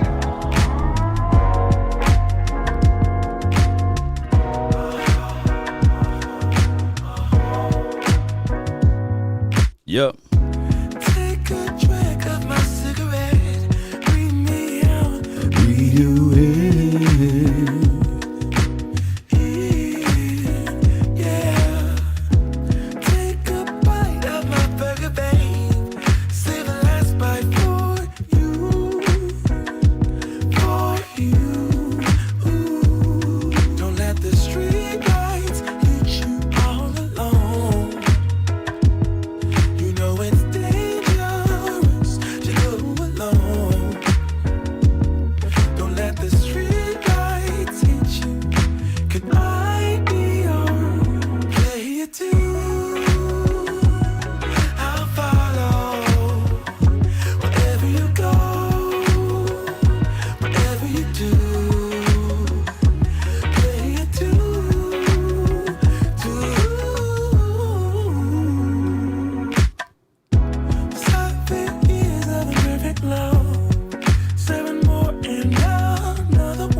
And another one. And another one. Come on with it, baby. Finding you was the one I loved. 7 wonders all in one. All in one. Don't let the street lights hit you all alone. You know it's dangerous. Hey, Tisha. I want 24 reasons why to support Law Nation Sports and more. I want you to give me those reasons. Wherever you go, Whatever you do, 24 reasons to support Law Nation, sports and donate. Unmatched Cowboys coverage, daily breakdowns, film analysis, and insight you won't get on mainstream outlets. Authentic voice of the fans, speaking for the people, not the front office. Community driven, a place where Hold on. diehard Cowboys fans. Can you go back a little bit? Can you go sports back? and donate. Unmatched Cowboys coverage, daily breakdowns, film analysis, and insight you won't get on mainstream outlets.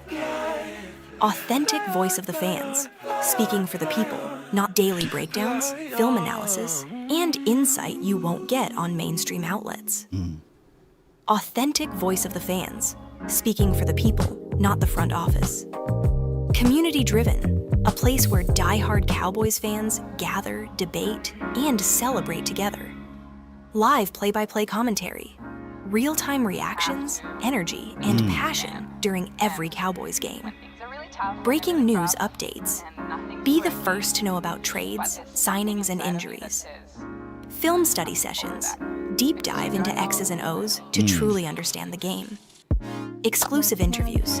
Players, legends, insiders, and influencers who Come on share with it. their knowledge with the nation. Interactive live streams. Fans' voices are heard live through super chats, call-ins, and polls. Honest opinions. No sugarcoating, no bias, just real talk. Can you Passionate repeat that storytelling again? live through super chats, call-ins, and polls. Honest opinions. No sugarcoating, no bias, just Right. real talk. Passionate storytelling. Content that entertains while keeping you informed. Okay, go back again, Raya. No Go ahead. sugarcoating, no bias, just real talk. Passionate storytelling. Slow it live down through just a little super bit. Go chats, back again. Go back call-ins, again. And polls. Honest opinions. All right. No sugarcoating, no bias, just real talk. All right. Passionate storytelling. Content that entertains while keeping you informed. Highlight breakdowns. Get the key plays and moments without the fluff. Daily consistency. Reliable uploads and streams so you Yeah. never miss the action. Cowboys history content. Reliving great moments while connecting past to present.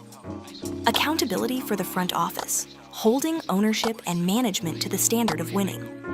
Unique perspective. Blending football knowledge, fan passion, and cultural connection. Family-friendly environment. A safe place for all ages to enjoy Cowboys talk. Engaging debates. Thought-provoking conversations that challenge mainstream narratives. Opportunities for fans. Donors and supporters get recognition and direct interaction. Independent platform. Powered by the people, not controlled by big networks. Creative content, skits, analogies, and humor that make sports fun. Highlighting unsung players. Repeat it. Not Repeat that controlled again. by big networks.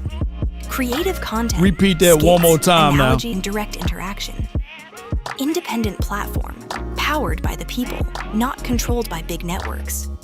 Creative content, skits, analogies, and humor that make sports fun. Highlighting unsung players, giving love to role players, rookies, and grinders on the roster. Motivation and positivity. Beyond football, spreading encouragement and uplifting messages. 24/7. Dedication, tireless grind, and commitment to bringing you quality content. You're part of the legacy. Every donation and subscription fuels growth, bigger productions, and keeping the movement alive. Donate, subscribe, and share. Because Law Nation Sports isn't just a channel. It's a community, a movement, and a voice for the fans. Yeah. Thank y'all so much for jumping into this. Let's get it. All right. Come on. No big networks. Hey, Tisha, appreciate you. Matt Batten, appreciate you.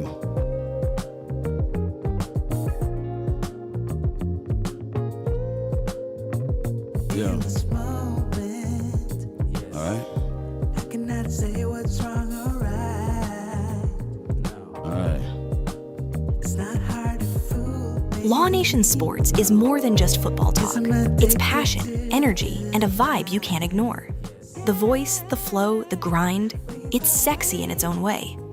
From late night debates to breaking down film like poetry in motion, Law Nation brings the heat and keeps the fire burning. This is where Cowboys Nation feels alive, and trust me, it doesn't get any sexier than that. Lord. Yeah. So tell your good night, 'cause I'll buy no matter what, yeah. Susceptible now, before the moment flies. Ooh, so tell your good night, 'cause I'll buy no matter what. Yeah.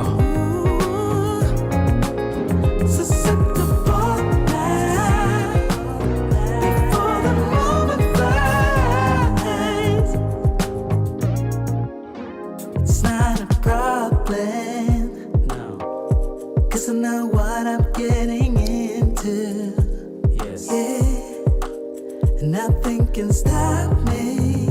No. 'Cause I'm addicted to what you and I realize. Lead the way. I follow. No need to say where we are heading now, babe. I follow.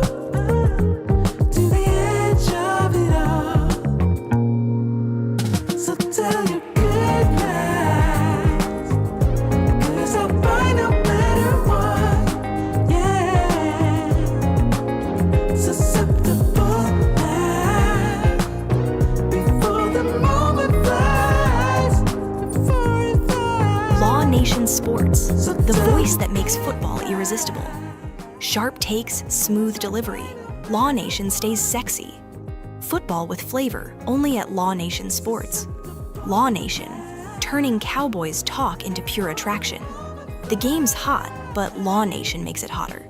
Law Nation Sports, where sexy meets football knowledge. Not just a channel, it's a whole vibe. Law Nation, football talk you can actually fall in love with.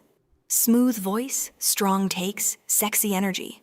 Law Nation Sports, the only thing better than game day.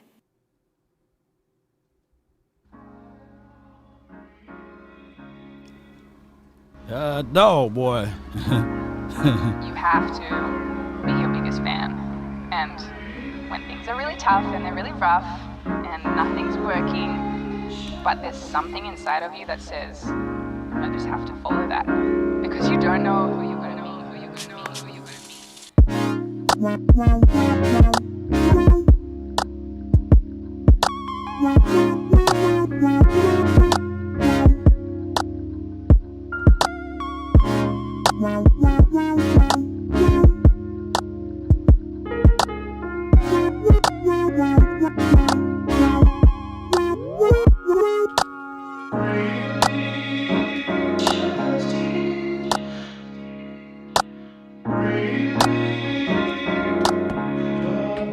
I'm just doing my job, Iceberg Q.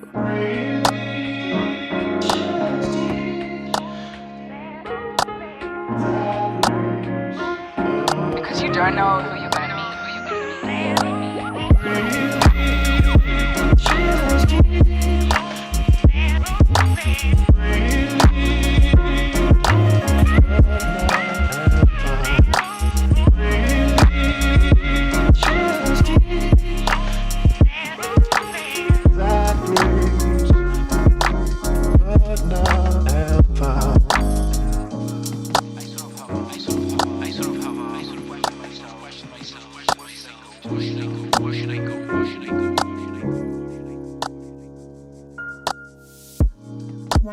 Ace Boogie. It's good seeing you today. Keep up the great work.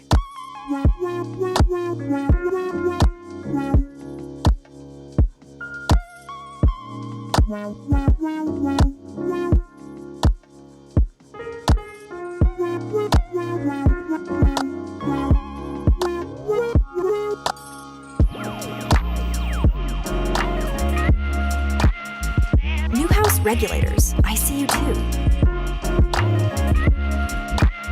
One love, baby.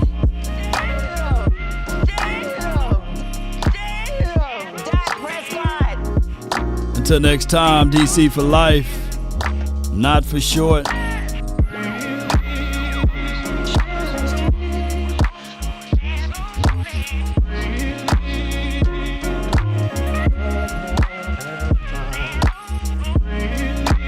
And let's get it one way or another. Hey, we need to AI teacher out here calling out people and everything. Yeah. I did say your name, Newhouse Regulators. I see you too. Oh my God. Let me get on up out of here, man. DC for life, not for short. Let's continue to grind and shine. Baby, one way or another. Let's get it. I don't know who voiced AI teacher, baby. Shout out to you, DC for life. We about Cowboys preseason postgame. Peace.